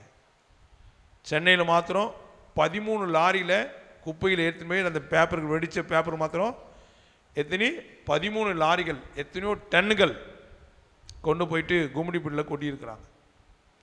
தேவனுடைய பிள்ளைகளை, இதெல்லாம் நீங்கள் கவனமாக வைத்து கொள்ளுங்கள். ஒரு பணத்தை சம்பாதிக்கிறது எவ்வளோ கஷ்டம் என்பதை சிந்திக்க வேண்டும். அந்த பணம் சம்பாதிக்குது கர்த்தர் சமூகத்தில் நீங்கள் எப்படிலாம் அழுது போராடி வேலை வாங்கியிருப்பீங்க. அந்த சம்பளம் இன்க்ரிமெண்ட்டுக்கு எப்படி ஆண்டு விட்டு அழுதுருப்பீங்க. ஆனால் அந்த பணத்தை போயிட்டு ஆண்டு கொடுத்த அந்த பணத்தை உதாசீனமான பண்ணுறீங்க, கருகி சாம்பலாக்கி. அப்படி இருக்கும்போது கர்த்தர் எவ்வளோ துக்கப்படுவார் என்பதை புரிந்து கொள்ளுங்கள். இப்படிப்பட்ட ஆவிக்குரிய சபையில் இப்படிப்பட்ட சத்தியத்தை கேட்கும்போது தேவனுடைய பிள்ளைகளை, நீங்கள் பயபக்தியோடு வாழ கற்றுக்கொள்ளுங்கள். உலகத்தான போல ஒத்து போகக்கூடாது. நீங்கள் பிரித்தெடுக்கப்பட்டவர்கள். ஆமென். நீங்கள் தனித்து வாசம் பண்ணணும். தனித்து வாசம் பண்ணணும். ஒருவேளை உங்கள் வீட்டில் பெரியப்பா, சித்தப்பா, அண்ணன், தம்பி அவங்க டபாசு வெடிக்கலாம், நம்ம வெடிக்கக்கூடாது. ஏனென்றா என்னாகம 23:9 என்ன சொல்லுது? கன்மலையின் உச்சியிலிருந்து நான் அவனை கண்டு, கன்மலை உச்சிலிருந்து நான் அவனை பார்த்து, குன்றுகளிலிருந்து அவனை பார்க்கிறேன். அந்த ஜனங்கள் ஜாதிகளோடு கலவாமல் தனியே வாசமாய் இருப்பார்கள். தனியே வாசமா இருப்பார்கள். நீ எந்த ஜாதியோடு கலக்கக்கூடாது. நீ பரிசுத்த ஜாதின்னா எந்த ஜாதியோடு கலக்கவே கூடாது. கர்த்தர் உன்னை எங்கிருந்து பார்க்குறாரு? கன்மலை உச்சிலிருந்து பார்க்குறாரு. ஜாக்கிரதாய், ரொம்ப கவனம். பிரதர் சொன்னார் பார்த்தீங்களா, இந்த விடுதலை சபையில், இயேசு கிறிஸ்துவின் விடுதலை சபையில் பாஸ்டர் எங்களுக்கு என்னெல்லாம் சொன்னாரோ அதன்படி நாங்கள் நடந்தோம். கர்த்தர் கேஸையும் உடைச்சாரு, புருஷனையும் கொண்டு வந்து சேர்த்தாரு. ஆமென். நீங்களும் அதை ஃபாலோ பண்ணுங்கன்னு சொன்னார். அப்போது அவங்க கிறிஸ்துவை அறியாமல் இருந்தாலும் சத்தியத்திற்கு செவி கொடுத்ததுனால இன்றைக்கி இப்படிப்பட்ட ஒரு நல்ல ஒரு நற்செய்தி, நல்ல ஒரு சாட்சியை கேட்டோம். அப்போ நம்முடைய ஆண்டவர் யாருக்காக பேசுகிறார்னா நமக்காக பேசுகிறார். நீ என்னைக்கு ரட்சிக்கப்பட்டியோ, என்னைக்கு இயேசு கிறிஸ்து ரத்தத்தினால் நீ கழுவப்பட்டியோ, கர்த்தர் உன்னை கன்மலை உச்சிலிருந்து உன்னை பார்க்கிறார் என்பதை மறந்துடவே கூடாது. மறக்கவே கூடாது. எப்போதும் தேவ பயம் உங்களுக்குள்ளே இருக்க வேண்டும். எந்த நேரத்திலும் சரி, உன் சிந்தனைக்குள்ளே அவர் தூரத்திலிருந்து அறிந்துருவாராம். அவரை நீ ஏமாற்றவே முடியாது. பார்க்கறது மாத்திரம் கிடையாது. மனுஷன் பார்த்தா தான் கேட்பான், நாங்கள் ஒரு மாதிரியாக பார்க்குறோம் அப்படின்னு கேட்பான். ஆனால் ஆண்டவர் அப்படி இல்லை. உன் சிந்தையும் பார்க்கிறவர், உன் யோசனைகளை தூரத்திலிருந்து அறிகிறவர். ரொம்ப கேர்ஃபுல்லாய் நம்ம வாழ வேண்டும். கிறிஸ்தவர் என்றால் ரொம்ப கேர்ஃபுல், ரொம்ப ஜாக்கிரதையாக இருக்கணும், ரொம்ப உஷாராக இருக்கணும். தேவனுடைய நாம மகிமை உண்டாகட்டும். அதுதான் ஆண்டவர் விரும்புகிறார். உன்னை பிரித்தெடுக்கப்பட்ட நோக்கத்தை நீ அறிந்து கொள்ள வேண்டும். உலகத்தான போயிட்டு பட்டாசு தான் வெடிக்கக்கூடாது, சுறுசுறாவத்தி குடித்திக்கோ. ஒரு தம்பிக்கு தேவனுடைய நாம மகிமை உண்டாகட்டும், அவங்க அப்பா சொன்னாராம், டேய் ஐயா சொல்லியிருக்கிறாரு என்ன பண்ணக்கூடாது, பட்டாசுலாம் வெடிக்கூடாதுன்னு. அவங்க அப்பா பலவீனமாகி படுத்துட்டார். ஆனால் தேவனுடைய நாம மகிமை உண்டாகட்டும், நேற்று தினத்தில் நேற்று தான் விசிட்டிங், கிட்டத்தட்ட 5-6 வருஷத்துக்கு பிறகு நேற்று தான் நான் விசிட்டிங்கே கிளம்புறேன். நேற்று பார்த்தீங்கன்னா சொல்லிட்டு பிறகு ஞாயிற்றுக்கிழமை நான் இங்கே சொல்லிட்டேன். ஆனால் நான் காலையில் 8 மணிக்கு என் பையனை ஸ்கூலுக்கு விட்டுட்டு புறப்பட்டு போனால் தான் சில வீடுகளை நான் அந்த ரூட்டில் சந்திக்க முடியும் சொல்லி நான் பிளான் பண்ணிவிட்டு படுத்தேன். படுத்துட்டு காலையில் 11:30 மணி வரையும் என்னால் எழுதுக்கவே முடியல. எலும்புக்கு வலி, அவ்வளோ பெயின். ஏண்டா ஒத்துக்கணும், இந்த அக்ரிமெண்ட்டை ஏண்டா போட்டோன்னு கொள்ளாரு, அவ்வளோ பலவீனம். தேவனுடைய நாம மகிமை உண்டாகட்டும். நானே கார் ஓட்டணும், நானே ஜெபிக்கணும், எல்லாமே நானே பார்த்துக்கணும். ஆனாலும் எப்படி போகாமல் போயிட்டா ஆணையிட்டாலும் நஷ்டம் வந்தால் கூட என்ன பண்ணக்கூடாது, என் பலவீனம் வந்தால் கூட தவறக்கூடாது, வியாதி வந்தால் கூட தவறக்கூடாது. தேவனுடைய நாமம் மகிமைப்பட்டாகட்டும். அதுதான் ஊழியக்காரர்கிட்ட ஆண்டவர் எதிர்பார்க்கிறது. வரும்னா வந்துடுவேன், நைட்டு 12 மணி வரை எனக்கு டைம் இருக்குது. ஆனால் தேவனுடைய நாமம் மகிமைப்பட்ட ஒரு குடும்பம் பார்த்தீங்கன்னா காலைல 7 மணிக்கு எழுந்து குளிச்சுட்டு எல்லாம் ஒயிட் அண்ட் ஒயிட்டில் வீட்டில் உட்காந்துக்கிறாங்க. ஐயா வருவார் எல்லாம் வெண்வஸ்திரம். சர்ச்சில் தான் நான் ஒயிட் போட சொன்னேன், வீட்டில் போட சொல்ல. அவங்களுக்கு பயம், ஐயா ரெய்டு வராரு அப்படின்னு சொல்லிட்டு எல்லாம் ஒயிட் அண்ட் ஒயிட்டில் இந்த குழந்தைங்கலேருந்து தாத்தா பாட்டி முதல் கொண்டு அம்மாலேருந்து எல்லாம் ஒயிட்லேயே அப்படி ஏஞ்சல் போல் உட்காந்துக்கிறாங்க. சாயங்காலம் 5:30 மணி வரையும் காத்துனுக்குறாங்க, நான் வருவேன்னு. நான் இங்கேருந்து புறப்படும் போது 1 மணி 12:45 தான் சாப்பிட்டு நான் கிளம்புனேன். காரில் உட்கார்றேன். ஆண்டு சொன்னார், கீரை பக்கம், அதாவது வண்டலூர் ஜூலேருந்து ஒரு 10 கிலோமீட்டரு. அங்கே ஒரு மனுஷன் சாவு பழக்கையாக இருக்கிறாருன்னு எனக்கு தெரியாது. உடனே போ அப்படின்னாரு. எனக்கு அட்ரஸும் தெரியாது, போய் ஆகணுன்றார் ஆண்டவர். நான் முதல்ல போக வேண்டியது குன்றத்தை விட, அதுக்கு அடுத்தது பூந்தமல்லி, அதுக்கு அடுத்தது தின்னூர் தான் நான் ப்ரோக்ராம் சொன்னேன் ஞாயிற்றுக்கிழமை. ஆனாலும் தேவனுடைய நாமம் மகிமைப்பட்டாகட்டும். அந்த ஆத்துமா பாருங்கள், விடாய்த்து இருக்குது. தேவனுடைய நாமம் மகிமைப்பட்டாகட்டும். கர்த்தருடைய பிள்ளைகளை, நான் உடனே கார் எடுத்துகிட்டு ஆண்டவர் சொன்ன வார்த்தைக்கு அது எவ்வளோ தூரமானாலும் கீழ்ப்படிச்சிருவேன். என்னுடைய பழக்கம் அதுதான். அது என்ன காரியம், கடினமான காரியமாக இருக்கட்டும், எந்த எதிர்பார்ப்பில்லாமல் உடனே செயல்படுவேன். உடனே நான் கார் எடுத்துகிட்டு கொஞ்சம் தூரம் தான், ஒரு ஃபஸ்ட்டு கீரில் செகண்ட் கீர் போட்டிருப்பேன். அதுக்கு போகும்போது எனக்கு ஃபோன் வருது, மணி 1 ஆயிடுச்சு, 2வது வீடு அவங்களுக்கு விட்டு வந்திருக்கணுமே அப்படின்னு சொல்லிட்டு தேவனுடைய நாமம் மகிமைப்பட்டாகட்டும். 2வது நான் என்ன சொன்னேன், யார் வீட்லேயும் சாப்பாடு செய்யக்கூடாதுன்னு. அவங்க சிலர்லாம் பெருமானெலாம் மீறுறவங்களாம் இருக்கிறாங்க. ஐயா வீட்டுக்கு வந்துட்டு என்ன பண்ணிக்கலாம், அட்ஜஸ்ட் பண்ணிக்கலாம் அப்படின்ட்டு. ஆனால் தேவனுடைய நாமம் மகிமைப்பட்டாகட்டும். சில காரியத்தை ஆண்டவர் ஞானமாய் நடத்துவார். ஆமென். நான் லஞ்சுக்கு எந்த வீட்டுக்கு நான் போகவே மாட்டேன், அந்த டைமுக்கு போக மாட்டேன், அந்த லஞ்ச் டைமுக்கு போக மாட்டேன். அப்போ தேவனுடைய நாமம் மகிமைப்பட்டாகட்டும். கர்த்தருடைய பிள்ளைகளை, அவங்க என்னை கேட்டாங்க, இப்போ எங்கே இருக்கிறீன்னு கேட்டாங்க. நான் சொன்னேன், திருவள்ளூர் தெருவில் தான் இருக்கிறேன்னு சொன்னேன். திருவள்ளூர் தெருவுனா அது ரெடியூஸ் தானே இருக்குது. ஆமாம், ரெடியூஸ் தான் இருக்கிறேன், இப்போ தான் கார் எடுத்து மூவ் பண்ணுறேன் அப்படின்னு. நேராக வந்துடுவீங்களா? நேராக இங்கே வரல, கர்த்தர் என்னை அழைக்காத வீட்டுக்கு போகணும்னு சொல்கிறார். நீங்களாம் எதிர்பார்த்துருக்கிறீங்க, நான் வருவனே எதிர்பார்த்துருக்கிறீங்க. ஆனால் எதிர்பார்க்காத ஒரு வீட்டுக்கு போகணும்னு சொல்கிறாரு. என்னன்னு தெரியல, நாங்கள் போனால் தான் தெரியும்னு சொல்லிட்டு இங்கேருந்து 60 கிலோமீட்டர், கரெக்டாக அங்கே வீட்டுக்கு 60 கிலோமீட்டர், எவ்வளோ வேகமாக போக முடியுமோ போனேன். ஏன் ஆண்டவர் என்னை துரிதிப்படுத்தான்னு தெரியாது. போனால் வீட்டுக்கு நேராக, வாசலுக்கு நேராக அப்படியே செத்து போன போல் பத்துன்னு கிடக்கிற மனுஷன் வாயை பொழந்துக்கிட்டு. எங்கள் ஒய்ஃபுக்கிட்ட சொன்னேன், பாரு ஆண்டு சொன்னார், எந்த சூழ்நிலைக்கிற பாருங்க, சாப்பாடை எதுவுமே இறங்கலை, ஒரு சுடு தண்ணி மட்டும் தான் குடிச்சுக்கிறார். சுடு தண்ணி குடிச்சதுன்னு நான் உயிர் வாழ முடியும். பிரமிச்சு போனேன் நான். ஏன்னா எதிர்பார்த்துருக்கிற குடும்பங்களை காட்டிலும் எதிர்பார்க்காத விடாய்த்து போயிருக்கிற அந்த குடும்பத்துக்கு, அந்த வீட்டுக்கு தேவன் என்னை கொண்டு போனார். தேவனுடைய நாமம் மகிமைப்பட்டாகட்டும். தேவனுடைய பிள்ளைகளே, போன வாரம் ஞாயிற்றுக்கிழமை அநேகர் சொன்னாங்க, அவர் ரொம்ப முடியலன்னு சொல்லிட்டு நேற்று நான் எனக்கு தெரிஞ்சு கூட 2-3 பேர்கிட்ட சொன்னேன். அப்போ அவங்க சொன்னாங்க, அவர் சண்டே, இந்த ஞாயிற்றுக்கு முந்தின சண்டே அவர் ரொம்ப பலவீனமாக வந்தார் அப்படின்னாரு. ஆனால் அதெல்லாம் நான் பார்க்கல, யோசிக்கல. ஆனால் தேவன் என்னை போன்னு சொன்னார். அங்கே பாருங்கள், அவர் விடாய்த்திருக்கிறார். விடாய்த்திருக்கும் போது நான் வீட்டுக்கிட்ட போயிட்டு அட்ரஸ் தேடுறேன். அவர் எங்கன்னா இருக்கிறாரா இல்லை வீட்டில் தான் இருக்காருன்னு. ஐயா வீட்டில் தான் இருக்குன்னு ஃபோனை வச்சிட்டார். அதுக்கு முன்னாடி பார்த்தீங்கன்னா ஒரு 11:30 மணி இருக்கும், அவர் கனவு கண்டாராம், நான் வீட்டுக்கு வரேன் போல. தேவனுடைய நாமம் மகிமைப்பட்டாகட்டும். அப்போது அந்த பலவீனப்படுத்த ஆவி நான் ஜெபிக்கிறேன்னா அது சொல்லுதான், நான் உன்னை விட மாட்டேன்டா அப்படின்னு. அப்போ நான் என்னை கூட சேர்ந்து ஜெபிக்கும் போது அந்த ஆவி அவர் விட்டு வெளியே போனதை அவர் பார்த்துருக்கிறார். அப்படி பார்த்துட்டு தூங்கிட்டார். அந்த கிணவு கண்டுனே இருக்கும்போது அவங்க ஒய்ஃப் எழுப்பி பால் குடிக்க எழுப்பியிருக்குது. பாலாவது கொஞ்சம் குடிங்கன்னு சொல்லிட்டு. அவரால் அது முடியல. ஆனால் என் ஃபோனை கண்டோன்னு அதிர்ச்சி, நான் வரேன்னு சொல்லிட்டு உடனே பாருங்கள், ஒரு ஆத்மா விடாய்த்திருந்த ஆண்டவர் எவ்வளோ கவனமாக இருக்கிறார் பாருங்கள். அவங்க வீட்டில் பார்க்குற சமைக்கிறதுக்கு எந்த பொருளும் காணோம், ஒரு காய்கறியும் காணோம், அடுப்பு பற்ற வச்சு ரொம்ப நாள் ஆச்சு, ஒன்றுமே காணோம். பார்த்தது மாத்திரமல்ல, ஆண்டவருக்கு அவர் சிறு தொகை கொடுக்க சொன்னார். அது கொடுத்துட்டு ஜெபிச்சுட்டு எளிமை நடங்கன்னு சொன்னேன். கால் செப்டிக் ஆகி கால் வீங்கி போய் கிடக்குது. தொண்டையில் எது சாப்பிட்டாலும் இறங்கலை, ரத்த வாசனை வருதான், அதனால் பிடிக்கலை. அப்படி இன்னும் காலை சாப்பிட்டா நாளை நைட்டு வரையும் உப்புமா சாப்பிட்டா கூட ஜீரணமாக மாட்டுது, அதனால் என்னால் தண்ணி தான் சுடு தண்ணி குடிச்சிட்டு இருக்கிறேன் அப்படின்னாரு. போய் ஜெபம் பண்ண அவங்க அம்மாவும் அவங்க தங்கச்சிலாம் வந்திருந்தாங்க. சொத்துக்காக மந்திரம் பண்ணியிருக்கிறாங்க. அவர் பேரில் ஒரு 3 ஏக்கர் இடமும் இருக்குது, கொஞ்சம் வீட்டு நிலமும் இருக்குது. அதனால் ஆனால் தேவனுடைய நாமம் மகிமையுண்டாகட்டும்.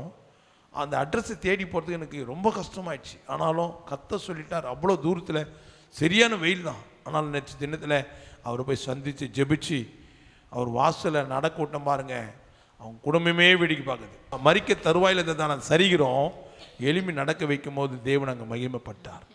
நான் ரொம்ப சந்தோஷமாக வந்தேன். ஆமென், அல்லேலூயா, அல்லேலூயா. அதுக்கு அடுத்தது ஒரு வீட்டுக்கு வந்து நான் வீட்டுக்கு போகல, பசி எடுத்துக்கிச்சு, சாப்பிட்டு, ஏன்னா நான் எந்த வீட்டுக்கு சாப்பிட மாட்டேன்னு சொல்லிட்டனால நான் அதுக்கு பிறகு அவங்க வீட்டுக்கு போனேன். தேவனுடைய நாம மகிமையுண்டாகட்டும். அந்த வீட்டுக்கு போகிறதுக்கு எனக்கு அவ்வளோ தேடை. இந்த தெருவு பக்கத்தில் ஒரு சந்து, அந்த தெரு யார் பேரையும் தெரிய மாட்டுது. சுற்றுறேன் ரொம்ப டயர்டாயிட்டேன். ஃபோன் பண்ணாமல் போனோம். ஏன்னா ஃபோன் பண்ணிட்டா நான் எதனா சமைச்சு வச்சுருவாங்க. அதனால் யார் வீட்டையும் நான் ஃபோன் பண்ணாமே போனேன். யார் வீட்டையும் ஃபோன் பண்ணல. ஏன்னா சமைச்சு வச்சுட்டாங்கன்னா அப்போ சாப்பிட சொல்லுவாங்க, கட்டாயப்படுத்துவாங்க. அதனால் தேவனுடைய நாம மகிமையுண்டாகட்டும். போனேன். அவங்க வீட்டுக்கு போகும்போது மணி 5:30 மணி. திருப்பி எனக்கு நெற்குன்றத்தில் எனக்கு 6:30 மணிக்கு கூட்டம். அங்கேருந்து ஒரு 15 கிலோமீட்டர் நான் வரணும். போனவனே காலைல சுடு தண்ணி ஊற்றின்னு வர முடியாது. அவங்களோட உட்காந்து கொஞ்ச நேரம் பேசணும், விசாரிக்கணும், ஜெபம் பண்ணணும். ஆனால் தேவனுடைய நாம மகிமையுண்டாகட்டும். அங்கேருந்து 6:45 புறப்பட்டு நெற்குன்ற கூட்டத்தை முடிச்சுட்டு 10 மணிக்கு ஒரு வீட்டுக்கு போய் அவங்க ரோட்டில் நடையாக நடந்துனுக்கிறாங்க. அவங்க ஃபோன் பண்ணி என்னை கேட்டாங்க 1 மணிக்கு மதியானம், பாஸ்டர் நீங்கள் பலிப்பிடுத்துன்னு சொல்லிட்டீங்க, இன்றைக்கி வருவேன்னு சொல்லிட்டேன். நான் உடனே சொன்னேன், இன்றைக்கி 12ஆம் நாள் நான் வருவேன். 12 மணிக்கு கடந்து போனால் தான் நீ என்னை கேட்கணும். ஆமென். அவர் என்னை ரொம்ப உஷாராக பிடிச்சார். நீங்கள் பலிப்பிடுத்துன்னு சொல்லிட்டீங்க, அதனால் நான் உங்களை எதிர்பார்த்துங்க. நைட்டு 11 மணி வரையும் சுற்றுறாங்க, ரோட்டுக்கும் வீட்டுக்கும். நான் ஃபோன் பண்ணாமையே போயிட்டேன். லைட் ஆஃப் பண்ணிட்டு போனேன். ரோட்டில் உட்காந்துக்கிறாங்களா, லைட் ஆஃப் பண்ணிட்டாங்களா, இல்லை நம்ம அப்படியே காரை திருப்பின்னு போயிடலாமான்னு.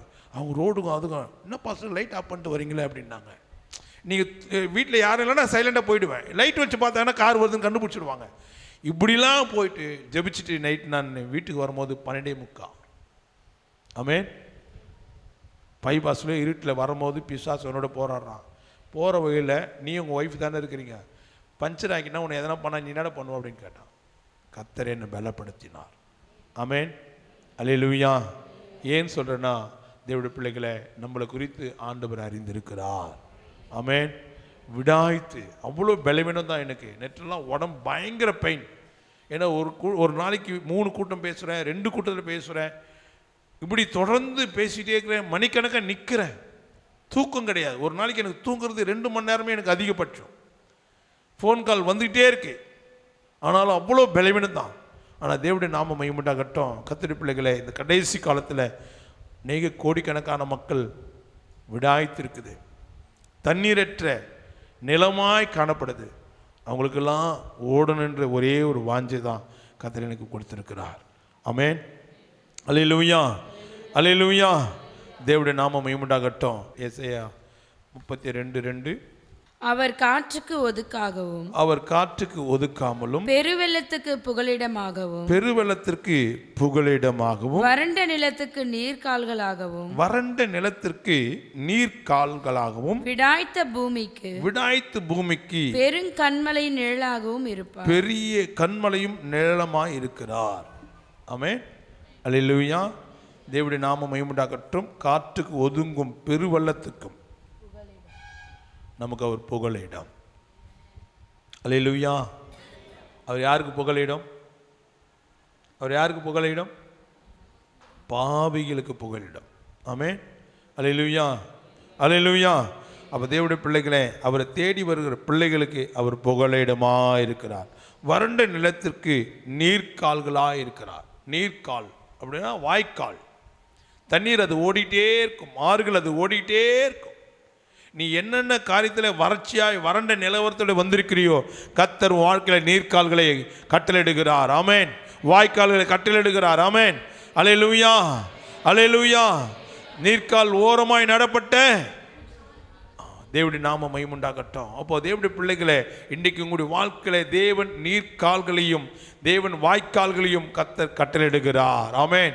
வாழ்க்கை செழிப்பையும் பசுமையும் தேவன் கட்டளையிடுவார். ஆமென், அல்லேலூயா, அல்லேலூயா. விடாய்த்த பூமிக்கு பெரிய கன்மலையின் நிழல் நிழலாகும். உனக்கு நிழலா இருக்கிறார். நிழல். ஆமென். நிழல் எதை காட்டுகிறது? இளைப்பாறுதலை காட்டுகிறது. நிழல் எதை காட்டுது? இளைப்பாறுதலை தருகிறது. ஆமென். அல்லேலூயா, அல்லேலூயா. அப்போ தேவனுடைய நாமம் மையம் உண்டாகட்டும். கர்த்தருடைய பிள்ளைகளை, சில விதமான நிழலை பார்த்து சிலர் சந்தோஷப்படுறாங்க. ஆனால் அது கர்த்தர் நைட்டோடு நைட்டு காலி பண்ணிடுவார். யோனா ஒரு நிழல் பார்த்து என்ன பண்ணா? சந்தோஷப்பட்டான். அந்த நிழலில் தேவன் அவன் என்ன பண்ணல? நிரந்தரமாக வைக்கவில்லை. அந்த உலகத்தில் இருக்கிற நிழல், உங்களுடைய கணவன் உனக்கு ஒரு நிழலாக இருக்கலாம், உன்னுடைய தகப்பன் உனக்கு ஒரு நிழலாக இருக்கலாம், உன்னுடைய வேலை உனக்கு ஒரு நிழலாக இருக்கலாம். அதெல்லாம் நிரந்தரம் கிடையாது. ஆமென். அதெல்லாம் ஒரு நாளைக்கு உன்னை விட்டு போயிடும். நம்முடைய தேவன் தான் நிழல். அவர் தான் நமக்கு நிரந்தரம். ஆமென். அல்லேலூயா. அந்த நிழலுக்குள்ளே எப்போது வாங்க, அவர் உங்களுக்கு இளைப்பாறுதல் தருவார். ஆமென். தேவனுடைய நாமம் மையமுண்டாகட்டும். கர்த்தருடைய பிள்ளைகளே, நான் வேகமாக கடந்து போகிறேன். கர்த்தர் நம்மளுக்கு உதவி செய்வாராக. ரெண்டாவது ஆத்துமாவை குறித்து பார்க்கிறோம். ரெண்டாவது ஆத்துமா, யோபு 19:2. நீங்கள் எந்த மட்டும் என் ஆத்துமாவை வருத்தப்படுத்தி, நீங்கள் எந்த மட்டும் என் ஆத்துமாவை வருத்தப்படுத்தி வார்த்தைகளினால் என்னை நொறுக்குவீர்கள். வார்த்தையினாலே என்னை நொறுக்குவீங்க. அல்லேலூயா. தேவனுடைய நாமம் மையம் உண்டாகட்டும். கர்த்தருடைய சமூகத்தில் வந்து தேவனுடைய பிள்ளைகளை நன்றாக கவனித்து பாருங்க. இங்கே பக்தன் யோபு சொல்லுகிறார், தேவனுடைய பிள்ளைகளே, நீங்கள் எந்த மட்டும் என் ஆத்துமாவை வருத்தப்படுத்தி. இன்னைக்கு அநேக ஆத்துமாவுக்கு வார்த்தையினால, வாயின் வார்த்தையினால வருத்தப்படுத்துகிறாங்க. இங்கே கூட யோபு கூட தேவனுடைய பிள்ளைகளே, அவன் இழந்து போனதை குறித்து அவன் வருத்தப்படலை. வார்த்தையினால தேவனை தூஷித்து ஜீவனை விடன்னு சொல்லும் போது அவருடைய ஆத்மால ஒரு வருத்தப்படுகுது. இவ்வளோ நன்மைகளை பெற்ற ஆண்டவர்கிட்ட நான் ஒன்றுமே கொண்டு வந்ததில்லை. இவ்வளோ நன்மைகளை கொடுத்த ஆண்டவர், இவ்வளோ அற்புதங்கள் செய்தவர், எல்லா ஜாதி ஜனத்துக்கு முன்னாடி கிழக்கத்தில் புத்தியில் காத்திரோம் நம்மளை பெருவினாய் வைத்தாரே, நெய்யினால் நம்மளை கால்களை கழுவினாங்களே. ஆனாலும் இப்படி நம்மளை ஆத்மா என்ன பண்ணுறாங்க? வருத்தப்படுத்துகிற போல வார்த்தைகளால் நம்மளோடு பேசுகிறாங்களே, நொறுக்குறாங்களே. தேவனுடைய பிள்ளைகளே, வார்த்தையை அநேகருடைய ஆத்மாவையும் இருதயத்தையும் நொறுக்குது. அப்படிப்பட்ட வார்த்தை இன்னைக்கு நம்முடைய வாழ்க்கையில் காணப்படலாம். ஆனால் கர்த்தர் நம்மளை பலப்படுத்துகிறவராக இருக்கிறார். ஆமென். அல்லேலூயா. சங்கீதம் 7:2 வாசிக்கலாம். சங்கீதம் 7:2. சத்துரு சிங்கம் போல் என் ஆத்துமாவை பிடித்து கொண்டு போய், சத்துரு சிங்கம் போல் என் ஆத்துமாவை பிடித்து கொண்டு போய் விடுவிக்கிறவன் இல்லாமையால் அதை பீறாதபடிக்கு என்னை தப்புவியும்.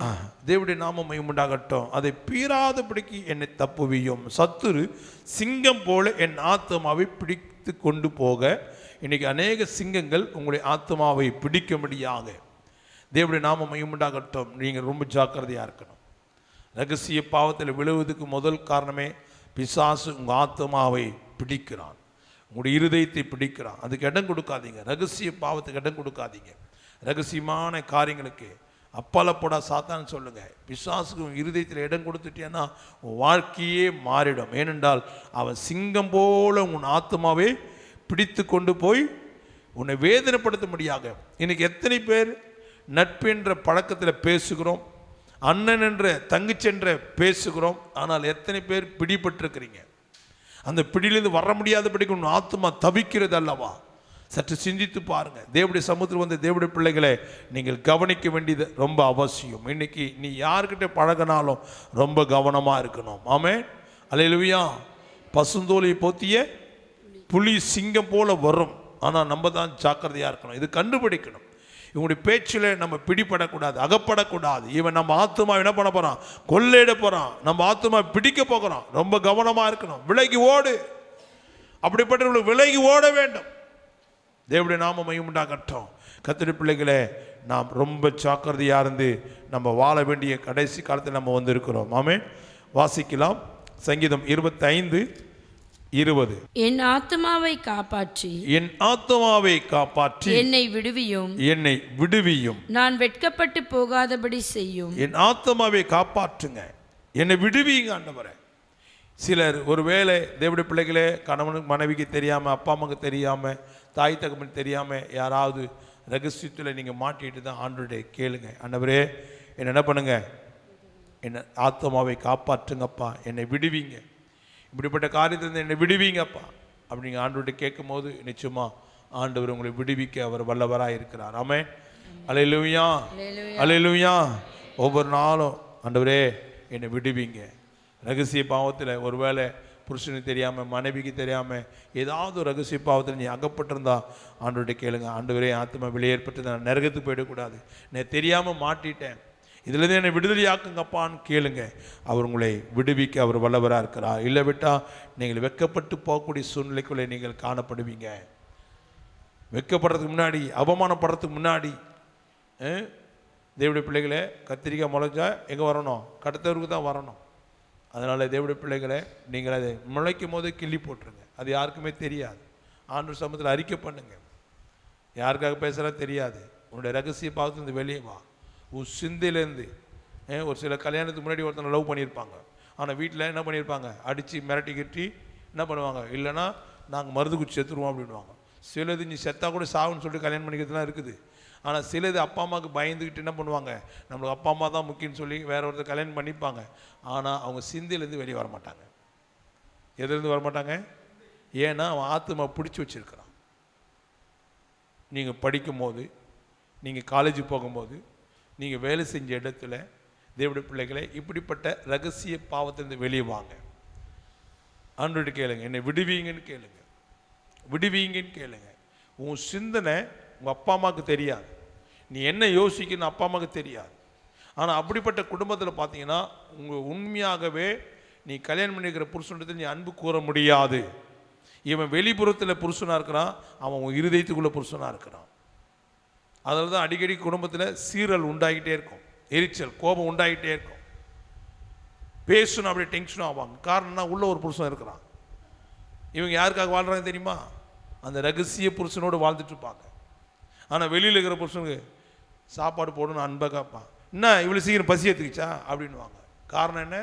இவனை பிடிக்கல, அப்பா அம்மாவுடைய கண்ட்ரோலுக்காக கீழ்ப்படிஞ்சதுனால இவங்க கல்யாணம் பண்ணியிருக்கிறாங்களே கண்ட உள்ளான ஒரு அன்போடு அவனை கல்யாணம் பண்ணல, சிநேகிக்கலை, நேசிக்கலைன்றதை நீங்கள் விளங்கி கொள்ளுங்கள்.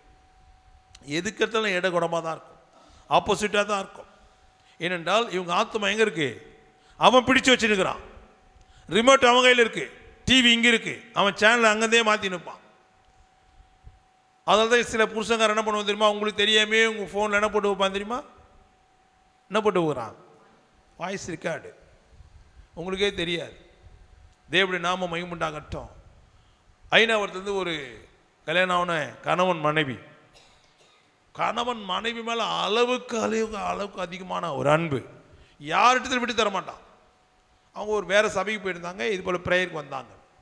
ஆனால் இப்படி பேசிட்டு நல்ல அன்பாக இருந்தாங்க. தன்னுடைய மனைவிக்காக அம்மா அம்மா வீட்டெல்லாம் வெறுத்துட்டு தன் மனைவிக்காக வாடகை வீடு எடுத்துருந்தான். ஆனால் தேவனுடைய பிள்ளைகளே ஒரு நாள் ஃபோனில் எஸ்எம்ஸில் ஒரு தவறாக ஒருத்தர் அனுப்புகிறான். இதுக்கு இந்த அம்மா அனுப்புகிறாங்க, என் வீட்டுக்காரனை காட்டிலும் நீ ரொம்ப அழகாக இருக்கிறன்னு. இது படிச்சு இது கேன்சல் பண்ணிட்டு இருக்கணுமா? அதை அப்படியே விட்டுச்சு. திடீர்னு அவனுக்கு ஒரு சிந்தனை வந்துச்சு. பார்த்துட்டு இதை பார்த்துட்டு என்ன பண்ணிட்டான்? வாய்ஸ் ரெக்கார்டிங் போட்டுட்டான் ஃபோனில் பேசும்போது இந்த அம்மா டெய்லியும் அவரை கூட கொஞ்சிருந்து கொலாவது பேசுறது. இவன் பார்த்தான், அப்படியே ரெக்கார்ட் எடுத்துன்னு போயிட்டு போலீஸ் ஸ்டேஷனில் ஒப்படைச்சிட்டான். எல்லாம் சொந்தக்காரெலாம் வர வச்சுட்டான். ஐநாவரத்தில் நடந்த சம்பவம். தேவனுடைய பிள்ளைகளை அங்கே போய் நிற்க வச்சுட்டு பிறகு எனக்கு ஃபோன் பண்ணுறாங்க அந்த அம்மா. ஐயா, என் வாழ்க்கை இப்படி ஆயிடுச்சுமான எல்லாத்தையும் கேட்டேன். தேம்பி அழகு முதல்ல நிறுத்து. உன்னை சார்ந்து உன்னை நம்பி, நீ யாருனே தெரியாது, நீ அவனை நம்பி கல்யாணம் பண்ணிட்டு வந்ததுனால உனக்காக அவனை பண்ணிட்ட அப்பா அம்மாலாம் விட்டுட்டு, சொந்த வீட்டெல்லாம் விட்டுட்டு வாடகைக்கு வீட்டுக்கு வந்துருந்தா இவ்வளோ ஒரு அன்பான நேசிக்கிற உன் மேலே அவ்வளோக்கு உயிர் வச்சிருக்கிறான். ஆனால் நீ என்ன பண்ணிட்ட? அவனுக்கு தெரியாமல் நீ இவ்வளோ பேசியிருக்கிறியே, எப்படி பேசலாம்? அதாயே எனக்கு தெரியலன்னா ஐயா டைவர்ஸ் பண்ண போகிறேன், எனக்கு தெரியாது. ஐயா நீங்கள் சொன்ன எங்கள் வீட்டுக்காரருக்கு நான் பேச மாட்டேன். இது நான் தொண போக முடியாது. இன்னைக்கு எத்தனை பேர் ஆத்மாவை இப்படிப்பட்ட ரகசிய பாவத்தில் பிடிபட்டிருக்கிறீங்க? உங்கள் வீட்டுக்காரர் தெரியாது, உங்கள் அப்பா அம்மாவுக்கு தெரியாது, உன்னை நடத்தின ஊழியக்காரனுக்கு தெரியாது, ஆனால் இயேசுவுக்கு தெரியும். நன்றாய் புரிந்து கொள்ளுங்கள். அப்படிப்பட்டவங்க யாராவது இங்கே உட்கார்ந்துருந்தீங்கன்னா, அந்த பையன் நினைப்பிலேயே அந்த பொண்ணு நினைப்பிலேயே நீ வாழ்ந்திருந்தாலும் உன் வீடு சீரழிஞ்சு போயிடும். உன் வீட்டுக்குள்ளே ஆசீர்வாதம் இருக்காது. அது நன்றாக புரிஞ்சு கொள்ளுங்கள். ஆவிலும் ஒருத்தனையும் மாம்சத்தில் ஒருத்தனும் வாழ முடியாது. தேவனுடைய சமூகத்தில் வந்து தேவனுடைய பிள்ளைகளை நன்றாக கவனித்து கொள்ளுங்கள், நன்றாக கவனித்து கொள்ளுங்கள். ஒரு அக்கா மேலே ஒரு ஆவி செத்து போனாங்க, தங்கச்சி வந்துடுச்சு. கல்யாணம் ஆகி 3 வருஷத்தில் சூசைட் பண்ணி இறந்துட்டா. குடும்ப சண்டை இல்லை, எங்கேயும் கொண்டு போனாங்க. அவர் விடுதலை அவங்களுக்கு கொண்டு வந்தாங்க. அப்போ அலக்கழிச்சது யாரும் கேட்டால் அந்த வந்தவங்களுடைய தங்கச்சி அவங்களுக்குள்ளே இருக்கிறாங்க. அப்போது நான் உங்களை பார்த்து போன்னு சொல்கிறேன், மாஸ்டர் தயவுசெய்து என்னை தேத்திராதுங்கச்சு. ஏன்னு கேட்டேன். நான் வாழணும், நான் வாழணும். உனக்கு தான் சரியில்லை, நீ எப்படி வாழ போகிறேன்னே. அதுதான் எங்கள் அக்கா உடம்புல இருக்கிறனே, அதுதான் எங்கள் அக்கா உடம்புல இருக்கிறனே. ஏன் செத்த? அவசரப்பட்டு தற்கொலை பண்ணிட்டேன். ஆனால் இப்போ எனக்கு நிம்மதி இல்லாமல் அலைஞ்சு நிற்கிறேன். எங்கள் அக்கா உடம்புல வந்துட்டு பாஸ்டர் என்னை தயவு செய்து அனுப்பிச்சிடாதீங்க, எங்கள் அக்கா உடம்புலையே இந்த என்ன பண்ணிக்கிறேன். இப்போ அக்கா வீட்டுக்காரருக்கு எத்தனை பொண்டாட்டி? அக்கா வீட்டுக்காரருக்கு எத்தனை பொண்டாட்டி? 2 பொண்டாட்டி. ஒன்று வெளியில் இருக்கிற ஒரு பொண்டாட்டி, அக்கா கொடுக்குற ஒரு பொண்டாட்டி. இதெல்லாம் கண்டுபிடிக்கிறது தான் இந்த இடத்துக்கு கர்த்தர் கொண்டு வந்திருக்கிறார். யோசித்து பாருங்கள். தேவனுடைய நாம மகிமைப்படட்டும். யாருக்குள்ள வந்து யார் அனுபவிக்குதுன்னு பாருங்கள். இதில் எந்த சபைக்கு போனாலும் இந்த மிஷின்லாம் கிடையாது. இங்கே மட்டும்தான் ஆவியானவர் இருக்கிறார்.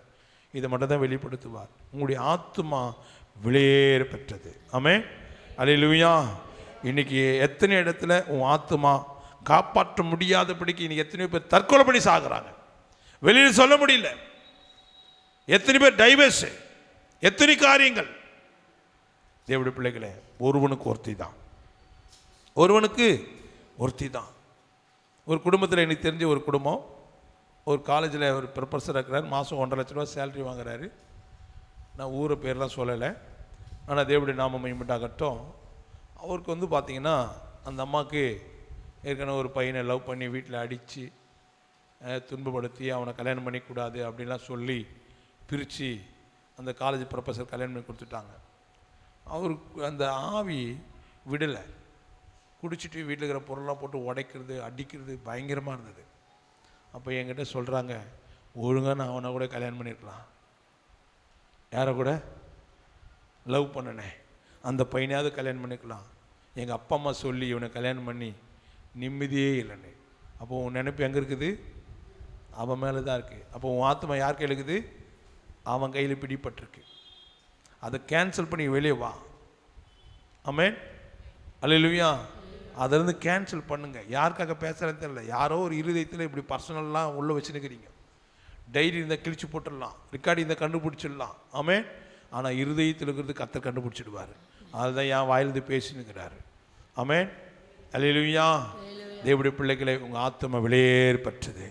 ஆண்டவர்கிட்ட சொல்லுங்கள், ஆண்டவரே என் ஆத்துமாவை காப்பாற்றி என்னை விடுவீங்க, நான் வெட்கப்பட்டு போகாதபடிக்கு செய்யும்.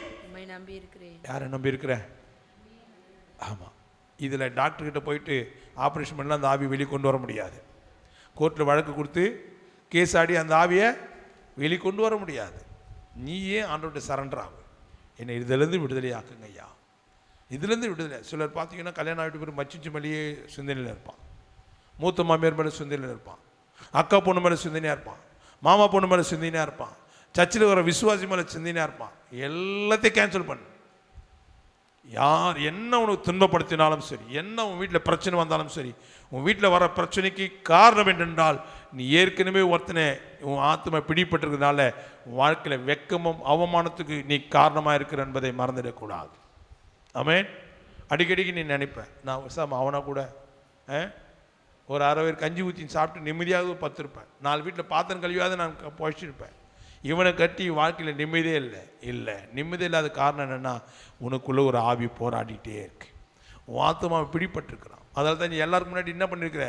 வெக்கப்பட்டு அவமானப்பட்டு எப்போ பார்த்தாலும் குடும்பத்தில் சண்டை, போராட்டம், பிரச்சனை. தேவனுடைய நாம மகிமையுண்டாகட்டும். கர்த்தருடைய பிள்ளைகளே, உங்களுடைய ரகசிய பாவத்திலிருந்து தயவு செய்து நீங்கள் வெளிவந்தால் தேவனுடைய விடுதலை நீங்கள் பார்க்கலாம். ஆமென், அல்லேலூயா. தாவீது அதான் சொல்றான், நான் உம்மை நம்பி இருக்கிறேன். யாருமே நம்பாதீங்க, இயேசு மட்டும் நம்புங்க. ஆமென், அல்லேலூயா, அல்லேலூயா. என்கிட்ட யாருக்கு எந்த பிரச்சனைக்கு ஃபோன் வந்தாலும் சரி உடனே ஜெபிக்கவே மாட்டேன். முதல்ல இது எதுக்காக தேவன் அனுமதித்தார்? எல்லாத்தையும் ஆராய்ச்சி பண்ணி அதுலேருந்து அவங்க வெளியே கொண்டு வந்து அறிக்கை பண்ண வச்சு தான் அதுக்கடுத்ததான் ஜெபிப்பேன். ஆமென், அல்லேலூயா. கடந்த நாட்கள் கூட நான் உங்களுக்கு சொல்லியிருப்பேன், ஒரு குழந்தை 1 மாதம் குழந்தை என்ன குடிக்கல, பாலே குடிக்கல. 2 செவ்வாய்க்கிழமைக்கு முன்னாடி பயங்கரமான மழை, 1 மாதம் குழந்தை பால் குடிக்கல. குழந்தை அழுதுகிட்டே இருக்கு, பாலை குடிக்க மாட்டுது. பாலில் குடிப்பாங்க, பாலில் குடிக்குது, ஆனால் வாய் வச்சு குடிக்க மாட்டுது. இப்போ அந்த அம்மாவுக்கு பால் கொடுக்கலன்னு இப்போ அந்த அம்மாவுக்கு என்ன உண்டாச்சு, வலி ஜுரம் வந்துடுச்சு. அவங்க வேற சர்ச்சுக்கு போகிறவங்க காலைல 3 மணிக்கு என்னை எழுப்புறாங்க. பயங்கரமான மழை, 3 மணிக்கு எழுப்புறாங்க. நான் படுத்தது 2 மணி. இந்த 1 ஹவரில் எத்தனை நிமிஷத்துக்கு நான் தூங்கிருப்பேனே தெரியாது. படுத்தோடனே தூக்கம் வந்துடாது, என் பிரெயின் ரெஸ்ட் கொடுத்தா தான் தூக்கம் வரும். இவ்வளோ ஒர்க்கு என் தலையில் வச்சுருக்கும் போது உடனே தூக்கம் வராது. தூக்கம் வர்றதுக்கு நான் ஆண்டவர்கிட்ட கதறணும். ஆமென், அல்லேலூயா. ஆனால் அந்த அம்மா 3 மணிக்கு என்னை எழுப்பிட்டாங்க. எழுப்பிட்டு குழந்தை பால் குடிக்கிறேன். நான் என்னம்மா பண்ணுறது கேள்வி கேட்க முடியுமா? ஆண்டவர் தானே எங்கிட்ட அனுப்புகிறாரு. அந்த பிள்ளை பார்த்தீங்கன்னா எல்லா ரகசியத்தையும் ஒவ்வொன்றத்தையும் உடைச்சார். ஃபோன் எடுத்து வெளியே வந்துடுறேன். ஐயோ மழை பெய்யுதா, ஏதாவது 1 மாதம் குழந்தை பெற்று எடுத்துக்கிற உடம்பு சில், காற்று படக்கூடாது, ஜுரம் குளிர், போத்தினாது வெளியே வந்து நில்லு, எங்கன்னா நில்லு. ஃபோன் ரகசியமாக நான் கேட்கறது பதில் சொல். 4:15 மணி வரையும் திருவி திருவி திருவி திருவி திருவி கேட்க இப்போ சொல்லுங்க. தேவனுடைய பிள்ளைகளை நம்ம எல்லாரும் மறைச்சிடறோம், புருஷனுக்கு ஏமாத்துகிறோம். நான் எல்லாத்தையும் வெட்ட வெளிச்சமாக சொல்ல, ஒருவேளை ஒரு நாளைக்கு இங்கே வந்து அவங்க வந்து சாட்சி சொல்ல வரலாம். அதனால் தேவனுடைய பிள்ளைகளை ஏன் சொல்கிறேன்னா, எல்லாருமே இங்கே ரகசிய பாவத்தை செஞ்சு தான் இங்கே வந்து உட்கார்ந்துருக்கிறோம். யாரும் நீதிமான் கிடையாது. ஆனால் உன் ரகசியத்தை ஆண்டவர் பேசும்போது உன் இருதயம் உடையப்படட்டும். நீங்கள் எனக்காக தான் பேசுகிறீங்கன்னு ஆண்டவர்கிட்ட அறிக்கை பண்ணு. ஆமென், அல்லேலூயா. நான் உங்களுக்கு பேசுனது 1.25 மணி நேரம், நான் ஜெபிச்சது 1.5 நிமிஷம். இன்னைக்கு வரையும் அந்த குழந்தை அழலை, நல்லா பால் குடிக்குது, எல்லாமே கிளியர். அப்போ போராட்டம் இருதயத்தில். உன்னை எந்த எம பிடிச்சிருக்கனா நீ அதுலேருந்து வெளியே வா, இல்லைன்னா நீ வெக்கப்பட வேண்டியதாக இருக்கும். எந்த சூழ்நிலையும் சரி, உன் புருஷனுக்கு சிந்தையில் கூட துரோகம் பண்ணாத, யோசனையில் கூட துரோகம் பண்ணாத. சரீரத்தில் நீ துரோகம் பண்ணுறது வாய்ப்பு குறைவாக இருக்கும், ஆனால் சிந்தனையில் கூட துரோகம் பண்ணக்கூடாது, யோசனையில் கூட துரோகம் பண்ணக்கூடாது. தேவனுடைய நாம மகிமையுண்டாகட்டும். பயபக்தியோடு கர்த்தரை நீ தொழுது கொள்வது மாத்திரமல்ல, வெக்கப்படக்கூடாது. புறஜாதிகள் மத்தியில் என்ன எப்போ பார்த்தாலும் வெள்ளை துணி கட்டி சர்ச்சுக்கு போதுங்க, எப்போ பார்த்தாலும் இந்த குடும்பத்தில் சண்டை நடக்குது. ஏன் நடக்குது? ஏன் குடும்பத்தில் பிரச்சனை, போராட்டம்? உன் ஆத்மா யார் பிடிச்சி வச்சுருக்கிறான்னு கவனி. எங்கே பறி கொடுத்த, எந்த இடத்துல இழந்த. ஆமென், அல்லேலூயா, அல்லேலூயா. ரொம்ப ஜாக்கிரதாய். சில ரகசியத்தெல்லாம் நான் சொல்ல முடியும், ஆனால் சிலர்லாம் இங்கே இருக்கிறீங்க, உங்களை காயப்படுத்துவதோ உங்களை துன்பப்படுத்துறதுக்கு இல்லை. நான் பேசும்போதே நீங்கள் ஒன்று அறிக்கை பண்ணிவிடுங்க. அது மீண்டும் மீண்டும் உன்னோட போராடாது. உங்களோட ரகசியம் எனக்கு தெரியுன்றது உங்களுக்கு தெரியும், ஆனால் அது இப்போ சொல்வதற்காக இல்லை. நான் பேசும்போதே உணர்ந்து உன் ஆத்மா எங்கே பிடிப்பட்டிருக்குது என்பதை கவனித்து கொள்ளுங்கள். பிரச்சனை வரும், போராட்டம் வரும், உபத்திரம் வரும், நிந்தைகள் வரும், ஆனால் உன் சிந்தை அலைப்பாயக்கூடாது. ஆமென், டைவர்ட் ஆகக்கூடாது. உன்னை நம்பி கொடுத்துருக்கிற எல்லா கருத்திலும் உத்தரவாதமாக உண்மையாக கற்றுக்கொள். ஆமென். ஆண்டவருடைய கேளு, என்னை விடுவீங்க, நான் உண்மையை நம்பியிருக்கிறேன். அவர் நிச்சயமாக உன்னை விடுவிப்பார். ஆமென். உன் ரகசிய பாவத்தை என்கிட்ட மட்டும் தான் சொல்வார், ஆனால் யாருக்கிட்ட சொல்ல மாட்டார். என் பொண்டாட்டிக்கிட்ட கூட சொல்ல மாட்டேன். நான் போனோடனே என் ரூமை திறந்துட்டு உள்ளே போன லாக் போட்டுருவேன். அதோட சாப்பாடு தான் வெளியே வருவேன். என் மனைவி பிள்ளைங்களை கூட நான் ஸ்பெண்ட் பண்ணவே மாட்டேன். ஏனென்றால் என்கிட்ட எவ்வளோ ஸ்டோரேஜ் இருக்குது. ஏதாவது பேசி சாப்பிடும் போது, அன்பை பேசும்போது என்ன பண்ணிடலாம், வாய் விட்டு வெளியே விட்டுடலாம். அவங்க நாளைக்கு உன்னை பார்க்கும்போது என்னவா இருக்கும், உன்னை ஒரு குற்ற உணர்வோடு பார்ப்பாங்க. உன்னுடைய தப்பு தான் அவங்களுக்கு முன்னாடி நிற்கும். ஏசப்பா மன்னிச்சிட்டாரு, நான் மறந்துடுவேன், ஆனால் அவங்க மறக்க முடியாது. நான் சொல்கிறது எத்தனை பேர் விளங்குது, எத்தனை பேர் புரியுது? ஏன்னா என்னை நம்பி சொல்லுவாங்க, காரியத்தை மறைப்பது அதுதான் உண்மை. எந்த விஷயமோ, ஊழியத்துடைய சம்பவமோ, எந்த ரகசியத்தையும் வெளிப்படுத்தவே மாட்டேன். சாப்பாடு போட்டு வச்சு கதவு தட்டுவாங்க, டோரை திறப்பேன், சாப்பிடுவோம், நேராக என் ரூமுக்கு வந்துடுவேன். ஸ்பெண்ட் பண்ணவே மாட்டேன். என்னடா ஊழியம் என்பது, ஊழியம் என்று கத்தி மேலே நடக்கிறது போல. எல்லாருடைய சீக்ரெட், எல்லாருடைய ரகசியம் தெரியும். உங்கள் புருஷன் என்கிட்ட எவ்வளோ தான் பேசினாலும் உங்கள் ரகசியத்தை சொல்ல மாட்டேன். உங்கள் புருஷன் என்கிட்ட எவ்வளோ பேசினாலும் அவருடைய ரகசியத்தை உங்கள்கிட்ட சொல்ல மாட்டேன். ஆனால் ஜெபிப்பேன், கர்த்தர் அதை மாற்றுவார். அல்லேலூயா, அல்லேலூயா. உங்களை வெட்கப்படுத்துறதுக்காக, உங்களை அவமானத்துக்கு படுத்துறதுக்கு கர்த்தர் இங்கே கொண்டு வரல. அந்த வெட்கத்திலிருந்து அவமானத்திலிருந்து மாறத்துக்கு கர்த்தர் கொண்டு வந்திருக்கிறார். ஆமென், அல்லேலூயா, அல்லேலூயா. இப்போ தேவனுடைய பிள்ளைகளை கர்த்தர் உங்களை நேசித்து இதில் அவர் சொல்ற, நீ என்னை நம்பு, இந்த வெட்கத்திலிருந்து உன்னை நான் மாற்றுவேன். ஆமென். உன் ஆத்துமா இதிலிருந்து விடுதலையாக்கப்படும்.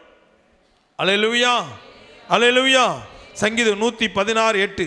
என் ஆத்துமாவை மரணத்துக்கும் என் கண்ணை கண்ணீருக்கும் என் காலை இடறுதலுக்கும் தப்புவித்தீர்.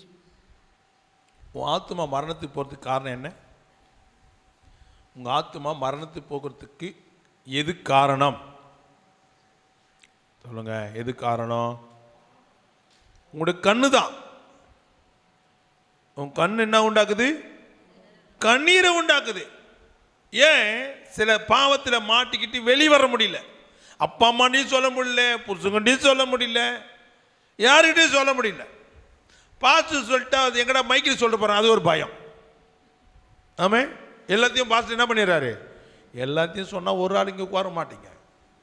ஆமே, சில காரியங்களை சில வைரஸ் அழிக்கிறதுக்கு மருந்து அடிச்சு தான் ஆகணும். ஆமே, அல்லேலூயா. ஒரு கத்திரிக்காய் செடியில் பூச்சி வந்துச்சு, தோட்டக்காரன் அப்படியே விட்டுருவானா? அடுத்த செடிங்களுக்கு வந்துடக்கூடாதுன்னா அடிப்பான். அதுதான், யாராவது ஒரு தவறை பண்ணும்போது பேரு ஊரும் சொல்லாமல் சொல்லிட்டு அதுலேருந்து நீ வெளிவரத்துக்கு தான் உங்களுக்கு சொல்லுகிறேன். ஆமே, எல்லாருக்கும் பயம் உண்டாகும்படி என்ன பண்ணாரா? எல்லாருக்கும் முன்னாடி என்ன பண்ணாரு? எச்சரிக்கிறாரு. தேவாலயத்தில் எச்சரிக்கிறாரு. தேவனுடைய பிள்ளைகளே, அது போல தான் இங்கே எச்சரிப்பின் சத்தம். நீ என்கிட்ட சொன்னாலும் சரி, சொல்லாம போனாலும் சரி, நீ ஆண்டவர்கிட்ட சொல்லியாவது விடுதலை பெற்றுக்கோ. ஆனால் தேவனுடைய பிள்ளைகளே, உன் ஆத்துமா எங்கே போயிடக்கூடாது? நரகம் என்ற மரணத்துக்குள்ள நீ போயிடக்கூடாது. தேவனுடைய நாம மகிமையுண்டாகட்டும். தேவ சமுத்திரம் வந்த தேவனுடைய பிள்ளைகளே, என் ஆத்துமாவை மரணத்துக்கும் என் கண்ணை கண்ணீருக்கும் என் காலை இடறதுக்கு என்ன பண்ணுங்க?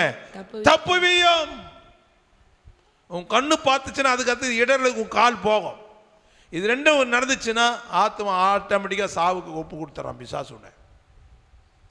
தேவையில்லாத இடத்துல உன் கண்ணு பார்த்தோன்னு ஒரு அழகான பொண்ணு பார்த்துட்ட, அது பார்த்து பார்த்து அதுக்கு அடுத்தது உன் ஆத்மா போராடும், மாம்சமும் மனசும் போராடும். அவள் எப்படியாவது அடையணும்னு சொல்லிட்டு நீ அங்கே போகும்போது, உள்ளே போகும்போது யாரும் பிசாசு காட்ட மாட்டான். நீ வெளிவரும்போது மாட்டிப்ப. எத்தனை பேர் எவ்வளோ அடிப்பட்டு கத்தியில் வெட்டுப்பட்டு சாகிறான், கள்ள தொடர்புக்காக, வேசித்தனத்துக்காக, விபச்சாரத்துக்காக. காரணம் என்ன? உன் கண்ணுக்கும் உன் காலுக்கும் எப்பொழுதும் நீ கவனமாக இருக்கணும்.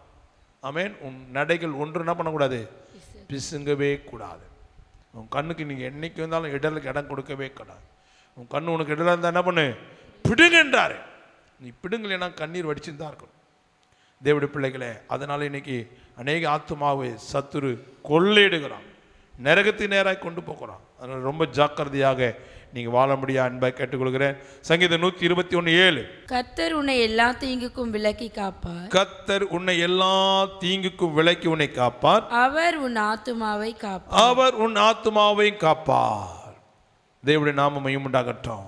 அவர் உன் ஆத்துமாவை காப்பார். அப்போ தேவனுடைய சமூகத்தில் வந்து தேவனுடைய பிள்ளைகளே, நீங்கள் ஆண்டவர் சமூகத்தில் நீங்கள் தேவனை நம்பி, ஆண்டவரே என் கால் நிமித்தமாக என் கண்கள் நிமித்தமாக அநேக இடர்களுக்கு உண்டாகுது, என்னை இதிலிருந்து விடுதலையாக்குங்க, என்னை தப்புவீங்கன்னு சொல்லும் போது கர்த்தர் நிச்சயமாகவே உங்களுடைய ஆத்மாவை தேவன் காப்பார். கர்த்தர் உன்னை எல்லா தீங்குக்கு உன்னை விலக்குவார், விலக்கி காப்பார்.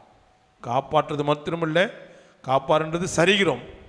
அவர் உன் ஆத்மாவை, சரீரத்துக்குள்ளே மறைஞ்சிருக்கிற ஆத்மாவையும் தேவன் காப்பார். அல்லேலூயா, அல்லேலூயா. ஆவியும் ஆத்மா வெளி தெரியாது, சரீரம் தான் தெரியும். ஆனால் தவறு செய்கிறது சரீரம். அதனால் எல்லா தீங்குக்கிலிருந்து கர்த்தர் உன் சரீரமாய் காணப்படுகிற உன் மாம்சத்தை தேவன் காப்பாற்றுவார். மாம்சமாய் காணப்படுகிற சரீரத்தை கர்த்தர் காப்பாற்றுவார். அவர் உன் ஆத்மாவை காப்பார். ஆமென், அல்லேலூயா. தேவனுடைய நாமம் மகிமையுண்டாகட்டும்.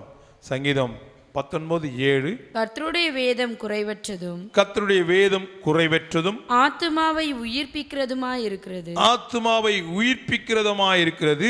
கர்த்தருடைய சத்தியம். தேவனுடைய நாமம் மகிமையுண்டாகட்டும். தேவனுடைய பிள்ளைகளே, இந்த வார்த்தையை நாம் பார்க்கும்போது கர்த்தருடைய வேதம் குறைவற்றதும் ஆத்துமாவை என்ன பண்ணுது? உயிர்ப்பிக்கிறதுமாய். ஆத்துமா உயிர்ப்பிக்கிறது எதுக்குள்ள இருக்கு? வேத வசனத்துக்குள்ள இருக்கு. அப்போ வசனமும் ஜெபமும் ஒரு மனிதனை பரிசுத்தப்படுத்துகிறது, உயிர்ப்பிக்கிறது. ஆமென். வசனமும் ஜெபமும் என்ன பண்ணுது? உயிர்ப்பிக்கிறது. அப்போ உயிர்ப்பிக்கிற வசனத்தை நீங்கள் படிக்கும் போது அது குறைவற்றது, ஆத்துமாவை உயிர்ப்பிக்கிறதுமாய் இருக்கிறது. அல்லேலூயா. சங்கீதம் 23:3 அவர் என் ஆத்துமாவை தேற்றி. அவர் உன் ஆத்துமாவை தேற்றுவார். அவர் உன் ஆத்துமாவை தேற்றுவார். தேவனுடைய பிள்ளைகளே, யார் என்னை தேற்றுவார் அப்படின்னு சொல்லி நீ வந்திருக்கலாம். அவர் உன் ஆத்துமாவை எப்பொழுது, தேவனுடைய நாமம் மகிமையுண்டாகட்டும், அநேக பாவத்திலிருந்து நீ வெளியே வரும்போது அவர் உன்னை தேற்றுவார். அல்லேலூயா, அல்லேலூயா. பெரும்பாலுள்ள ஸ்திரியை ஆண்டவராகிய இயேசு கிறிஸ்து தேற்றினார். என்ன தேற்றினார்? உன் வேதனை நீங்கி சுகமாய்ப்போ. உன்னை தேற்றுவார். தேவனுடைய பிள்ளைகளே, இன்றைக்கும் கர்த்தர் உங்கள் ஆத்துமாவை தேற்றுவார். அல்லேலூயா. எபிரு தன் மகள் மரித்து போனார் என்று கேள்விப்படும் போது கூட ஆண்டவர் சொல்றாரு, நீ பயப்படாத, விசுவாசம் உள்ளவன் தேற்றுகிறார். ஆமென். நம்முடைய ஆண்டவர் நம்மளை தேற்றுகிற தேவன். ஆமென். அல்லேலூயா, அல்லேலூயா. காற்றும் கடலும் அடிக்கும் போது அங்கே கப்பலில் படகுல பிரயாணம் பண்ணும் போது அங்கே சீசலை பார்த்து தேற்றுகிறார். ஆமென். அல்லேலூயா. தேவனுடைய பிள்ளைகளே, உங்களையும் என்னையும் ஆண்டவர் நம்முடைய ஆத்துமாவை தேற்றுகிறார். மூன்றாவது, சம்பூர்ணம் அடைய பண்ணி. சங்கீதம் 36:8 உமது ஆலயத்தில் உள்ள சம்பூர்ணத்தினால், உம்முடைய ஆலயத்தினால் சம்பூர்ணத்தினால் திருப்தி அடைவார்கள். திருப்தி அடைவார்கள். உமது பேரின்ப நதியினால் அவர்கள் தாகத்தை தீர்க்கிறீர். தேவனுடைய பிள்ளைகளே, உங்களுடைய ஆத்மாவை சம்பூர்ணத்தினால. அப்போ நமக்கு எங்க சம்பூர்ணம் அடைய கர்த்தர் பண்ணுகிறார், திருப்தி அடைய எங்க பண்ணுகிறார்னா அவருடைய ஆலயத்தில். அவருடைய ஆலயத்துக்கு நம்ம வர வேண்டும். அதில் தான் சபை கூடுதல் என்ன பண்ணக்கூடாதுன்றாரு, விட்டு விடாதீங்க. அப்போ திருப்தி அடைய தேவன் நம்மளுக்கு உதவி செய்கிறார். ஆமென். அல்லேலூயா, அல்லேலூயா. யோவேல் 2:26 வாசிக்கும் போது, யோவேல் 2:26, நீங்கள் சம்பூர்ணமாக சாப்பிட்டு, நீங்கள் சம்பூர்ணமாய் சாப்பிட்டு திருப்தி அடைந்து உங்களை அதிசயமாய் நடத்தி வந்த உங்கள் தேவனாகிய கர்த்தருடைய நாமத்தை துதிப்பீர்கள். உங்கள் தேவனாகிய கர்த்தருடைய நாமத்தை துதிப்பீர்கள். என் ஜனங்கள் ஒருபோதும் வெட்கப்பட்டு போவதில்லை. என் ஜனங்கள் ஒருபோதும் வெட்கப்பட்டு போவதில்லை. நீ கர்த்தருடைய ஆலயத்துக்கு நீ வந்துட்டா கர்த்தருடைய சம்பூர்ணம் அடைய செய்வார். தேவனுடைய நாமம் மகிமையுண்டாகட்டும். நீ சாப்பிட்டு திருப்தி ஆவாய். தேவனுடைய ஆலயத்தில் வந்து கர்த்தருடைய வார்த்தை என்ற மன்னாவை நாம் சாப்பிட வேண்டும். ஆமென். அல்லேலூயா. அவசரமாக சாப்பிட்டு போகக்கூடாது. வந்து நிதானமாக ருசித்து அதை ரசித்து அதை உட்கொள்ளும் போது சரீரத்துக்கு அது ஆரோக்கியம் உண்டாகும். சாப்பிடணும். தேவனுடைய வசனத்தை சாப்பிடணும். அவருடைய வார்த்தையை சாப்பிடணும். தேவனை ஆராதிக்கும் போது அதில் ஒரு மன மகிழ்ச்சி உண்டு. ஆமென். திருப்தி அடைந்து உங்கள் ஆத்துமாவை என்ன பண்ணுறாரா, அதிசயமாய் நடத்தி வந்த தேவன் உங்களை என்ன பண்ணுகிறாரு, கர்த்தருடைய நாமத்தின் நிமித்தமாய் துதிப்பீர்கள். ஆமென். அல்லேலூயா. உங்களை அதிசயமாய் 40 வருஷம் வனாந்தத்தில் இஸ்ரவேல் மக்களை அதிசயமாய் நடத்தி வந்தார். ஆமென். அல்லேலூயா. அவரை துதிக்கணும். கர்த்தர் உங்களை நடத்த உங்களுக்கு நன்மை செய்ய செய்ய செய்ய நீங்கள் அவரை துதிக்கணும். உங்கள் தேவனாகிய கர்த்தருடைய நாமத்தை துதிப்பீர்கள். என் ஜனங்கள் ஒருபோதும், துதிக்கிற ஜனங்கள், வேதத்தை வாசிக்கிற ஜனங்கள், ஜெபிக்கிற ஜனங்கள் ஒரு நாள் ஒருபோதும் ஒரு இடத்திலையும் கர்த்தர் வெட்கப்பட விடமாட்டார். அல்லேலூயா. அப்ப நீ வெட்கப்படுறனா, நீ வேத வாசிக்கல, ஜெபிக்கல, துதிக்கலன்னு நீங்களே புரிஞ்சு கொள்ளுங்க. நீ ஒரு இடத்துல அவமானப்படுற, அசிங்கப்படுகிற, 4 பேர் உங்களை பரிகாசம் பண்ணுறாங்க அப்படின்னா நீ வேதத்தை வாசிக்கல, ஜெபிக்கல, துதிக்கல என்பதை நீங்கள் புரிந்து கொள்ளுங்க. அப்படி நீ ஜெபித்து வேத வாசித்து துதித்தால் நீங்கள் வெட்கப்பட மாட்டீர்கள். ஆமென். நீங்கள் சம்பூர்ணமாய் சாப்பிட்டு இருப்பீங்க. ஆமென். அல்லேலூயா, அல்லேலூயா, அல்லேலூயா. தேவனுடைய நாமம் மகிமையுண்டாகட்டும். 2 கொரிந்தியர் 9 அதிகாரம் 8வது வசனம். மேலும் நீங்கள் எல்லாவற்றிலும் எப்பொழுதும் சம்பூர்ணம் உடையவர்களாயும் சகலவிதமான நற்கிரியிலும் பெருகுகிறவர்களாயும் இருக்கும்படியாக தேவன் உங்களிடத்தில் சகலவித கிருபையும் பெருக செய்ய வல்லவராயிருக்கிறார். தேவனுடைய நாமம் மகிமையுண்டாகட்டும். தேவனுடைய பிள்ளைகளே, இங்கே நாம் பார்க்கிறோம், எல்லாவற்றிலும் சம்பூர்ணம் அடைய முடியும். எல்லாவற்றிலும் நீ தேவாலயத்துக்கு வந்துட்டால், அவருடைய வசனத்தை நீ உட்கொள்ளும் போது, கர்த்தரை ஜெபித்து துதிக்கும் போது, கர்த்தரை மகிமைப்படுத்தும் போது, நீங்கள் எல்லாவற்றிலும் எப்போதும் சம்பூர்ணம் அடைவலாயும் சகலவிதமான நற்கிரிகளையும் நற்கிரிகளை பெருக பண்ணுவார். அல்லேலூயா. அப்போ தேவனுடைய நாமம் மகிமையுண்டாகட்டும். இன்னைக்கு இந்த வசனத்தை நீங்கள் கேட்குற விடாய்த்து வந்திருக்கு தானே என் அன்பு தேவச்சனமே. கர்த்தருக்கு எல்லாவற்றிலும் சம்பூர்ணம் அடைய செய்து மாத்திரமில்லை, சகலவிதமான நற்கிரிகளிலும் நீங்கள் எப்படி இருப்பீங்கன்னா பெருகி இருக்கும்படிக்கு தேவன் உங்களிடத்தில் சகலவிதமான கிருபையினாலும் பெருக செய்ய வல்லவராயிருக்கிறார். எத்தனை பேர் விசுவாசிக்கிறீங்க? அவர் எல்லாவற்றையும் உங்களுக்கு பெருக பண்ண போகிறார். ஆமென். பெருக்கத்தின் தேவன் அவர் சகல விதமான கிருபையினால் உங்களை பெருக செய்வார். அவர் வல்லவர், அவர் நல்லவர், அவர் போதுமானவர். ஆமென். அல்லேலூயா, அல்லேலூயா. தேவனுடைய நாமம் மகிமையுண்டாகட்டும். கர்த்தருடைய பிள்ளைகளே, இந்த நாளிலே கர்த்தர் நம்மளோடு பேசிக் கொண்டிருக்கிறார். ஆமென். யாக்கோபு 1ஆம் அதிகாரம் 5வது வசனம். உங்களில் ஒருவன் ஞானத்தில் குறைவுள்ளவனாயிருந்தால் யாவருக்கும் சம்பூர்ணமாய் கொடுக்கிறவரிடத்தில் ஒருவரையும் கடிந்து கொள்ளாதவருமாகிய ஒருவரையும் நீ கேட்கும் போது அவர் கஷ்டப்பட மாட்டாரு, கடிந்து கொள்ள மாட்டாரு, உன்னை திட்டவும் மாட்டார். நீ ஞானத்தை கேட்டா உன்னை என்ன பண்ண மாட்டாரு? சொல்லுங்களேன். கடிந்து கொள்ளவே மாட்டார். என்ன நீ எப்போ பார்த்தாலும் சும்மா வந்து என்கிட்ட ஞானம் கேட்டுக்கிறேன், உனக்கு அறிவு இல்லை அப்படின்னு அவர் சொல்லவே மாட்டார். ஏன்னா அவர் தானே சொன்னார், கேளுங்கள் அப்போது கொடுக்கப்படும் சொன்னார்ல. நீ கேட்குற யாராக இருந்தாலும் பெற்றுக்கொள்வீங்க. ஆமென். அல்லேலூயா. அப்போ தேவனுடைய நாமம் மகிமையுண்டாகட்டும். தேவனுடைய பிள்ளைகளே, உங்களில் ஒருவன் ஞானத்தில் குறைவுள்ளவனாய் இருந்தால் யாவருக்கும் சம்பூர்ணமாய், அவர் எப்படி கொடுக்குறாரா? சம்பூர்ணமாய் கொடுக்கிறவர். ஆமென். அதான் சாலமோன் ஞானிக்கு கர்த்தர் கொடுத்தார். அப்போ இன்றைக்கும் நமக்கு ஞானத்தில் குறைவில் இருந்தால் அவனுடைய கேளுங்க. அப்போ நீங்கள் கேட்கும் போது அவர் எப்படி கொடுப்பாரா? கொஞ்சமாக கொடுக்க மாட்டாரா, அது சம்பூர்ணமாய் கொடுப்பாரா. அல்லேலூயா, அல்லேலூயா. தேவனுடைய நாமம் மகிமையுண்டாகட்டும். நீங்கள் ஆண்டவர்கிட்ட கேளுங்க, அவர் எல்லாவற்றிலும் உங்களுக்கு சம்பூர்ணமாய் கொடுப்பார். ஞானம், அறிவு, புத்தி, உங்களுடைய எல்லா காரியத்தையும் அவர் உங்களுக்கு சம்பூர்ணமாய் நிரப்புவார். ஆமென். 4வது 107வது சங்கீதம் 5வது வசனம். பசியாகவும் தாகமாகவும் ஆத்துமா தோய்ந்ததாகவும். 4வது என்ன? தோய்ந்தது. இன்னைக்கு பல காரியத்தில் அப்படியே தோய்ந்து போய் வந்திருக்கிறோம். பசி, பணம் என்ற பசி, சுகம் என்ற பசி, பிள்ளை குழந்தைகள் என்றது பசி, வேலையில் என்றது பசி, பலவிதமான பசிகளோடு நீங்கள் தேவ சமூகத்து வந்திருக்கிறதே என் கர்த்தர் உங்களை அறிந்திருக்கிறார். ஆமென். அல்லேலூயா, அல்லேலூயா.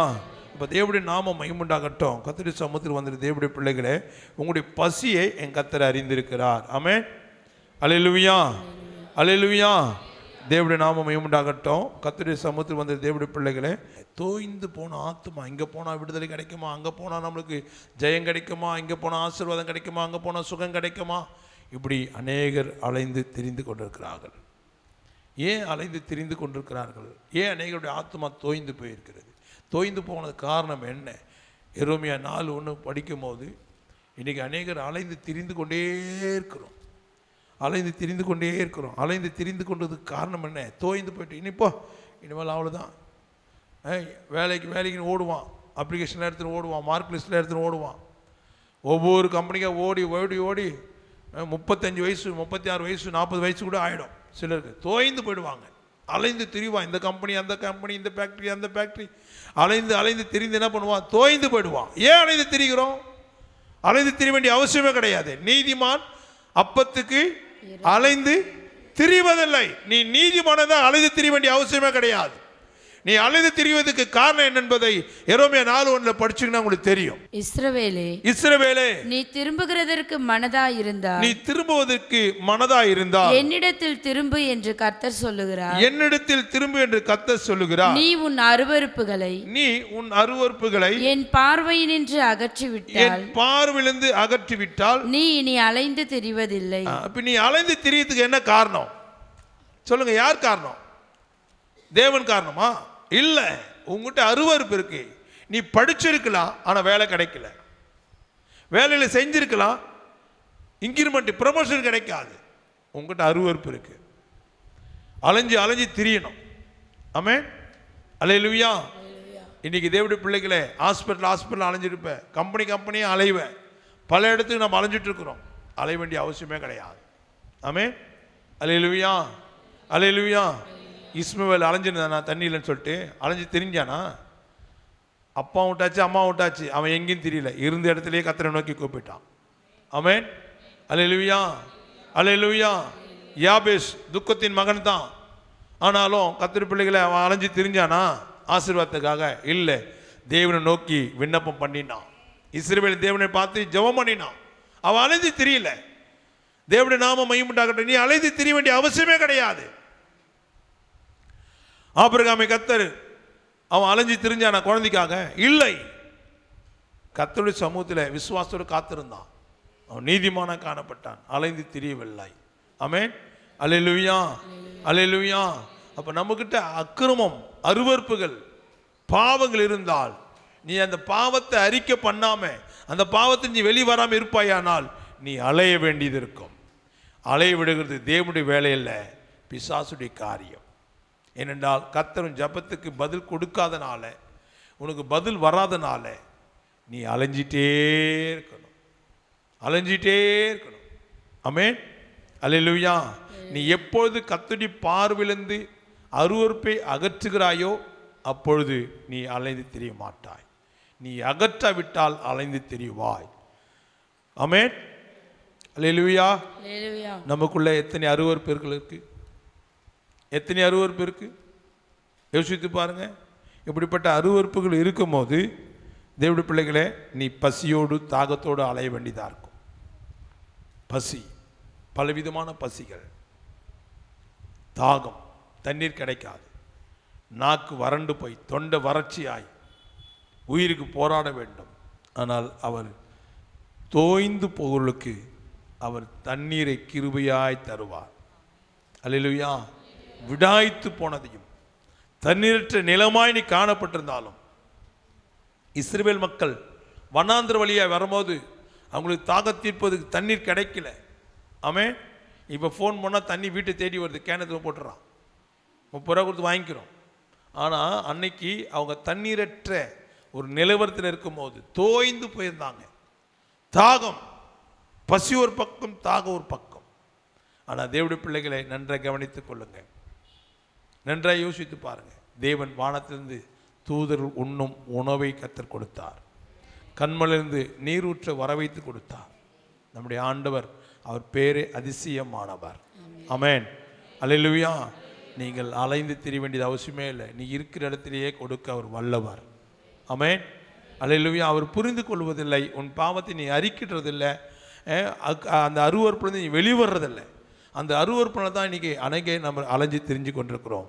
ஆமென். கடைசியாக ஒரே ஒரு வார்த்தையை வாசித்து முடிக்கலாம். கடைசியாக நிரப்புவேன். கடைசியாக என்ன போட்டிருக்கு? நிரப்புவேன். தேவனுடைய நாமம் மகிமையுண்டாகட்டும். எல்லா ஆத்மாவையும் கர்த்தர் என்ன பண்ண போகிறாரா? நிரப்புவேன் வாக்கு கொடுக்கிறார். சங்கீதம் 81:10 படிங்க. உன்னை எகிப்து தேசத்திலிருந்து புறப்பட பண்ணின, எகிப்து தேசத்திலிருந்து உன்னை புறப்பட பண்ணின உன் தேவனாகிய கர்த்தர் நானே, உன் தேவனாகிய கர்த்தர் நானே. உன் வாயை விரிவாய் தர, உன் வாயை விரிவாக தர நான் அதை நிரப்புவேன், நான் அதை நிரப்புவேன். அல்லேலூயா, அல்லேலூயா. குழந்தைங்க சாப்பிட கொஞ்சம் பழகிட்டா அம்மா என்ன பண்ணுவாங்க?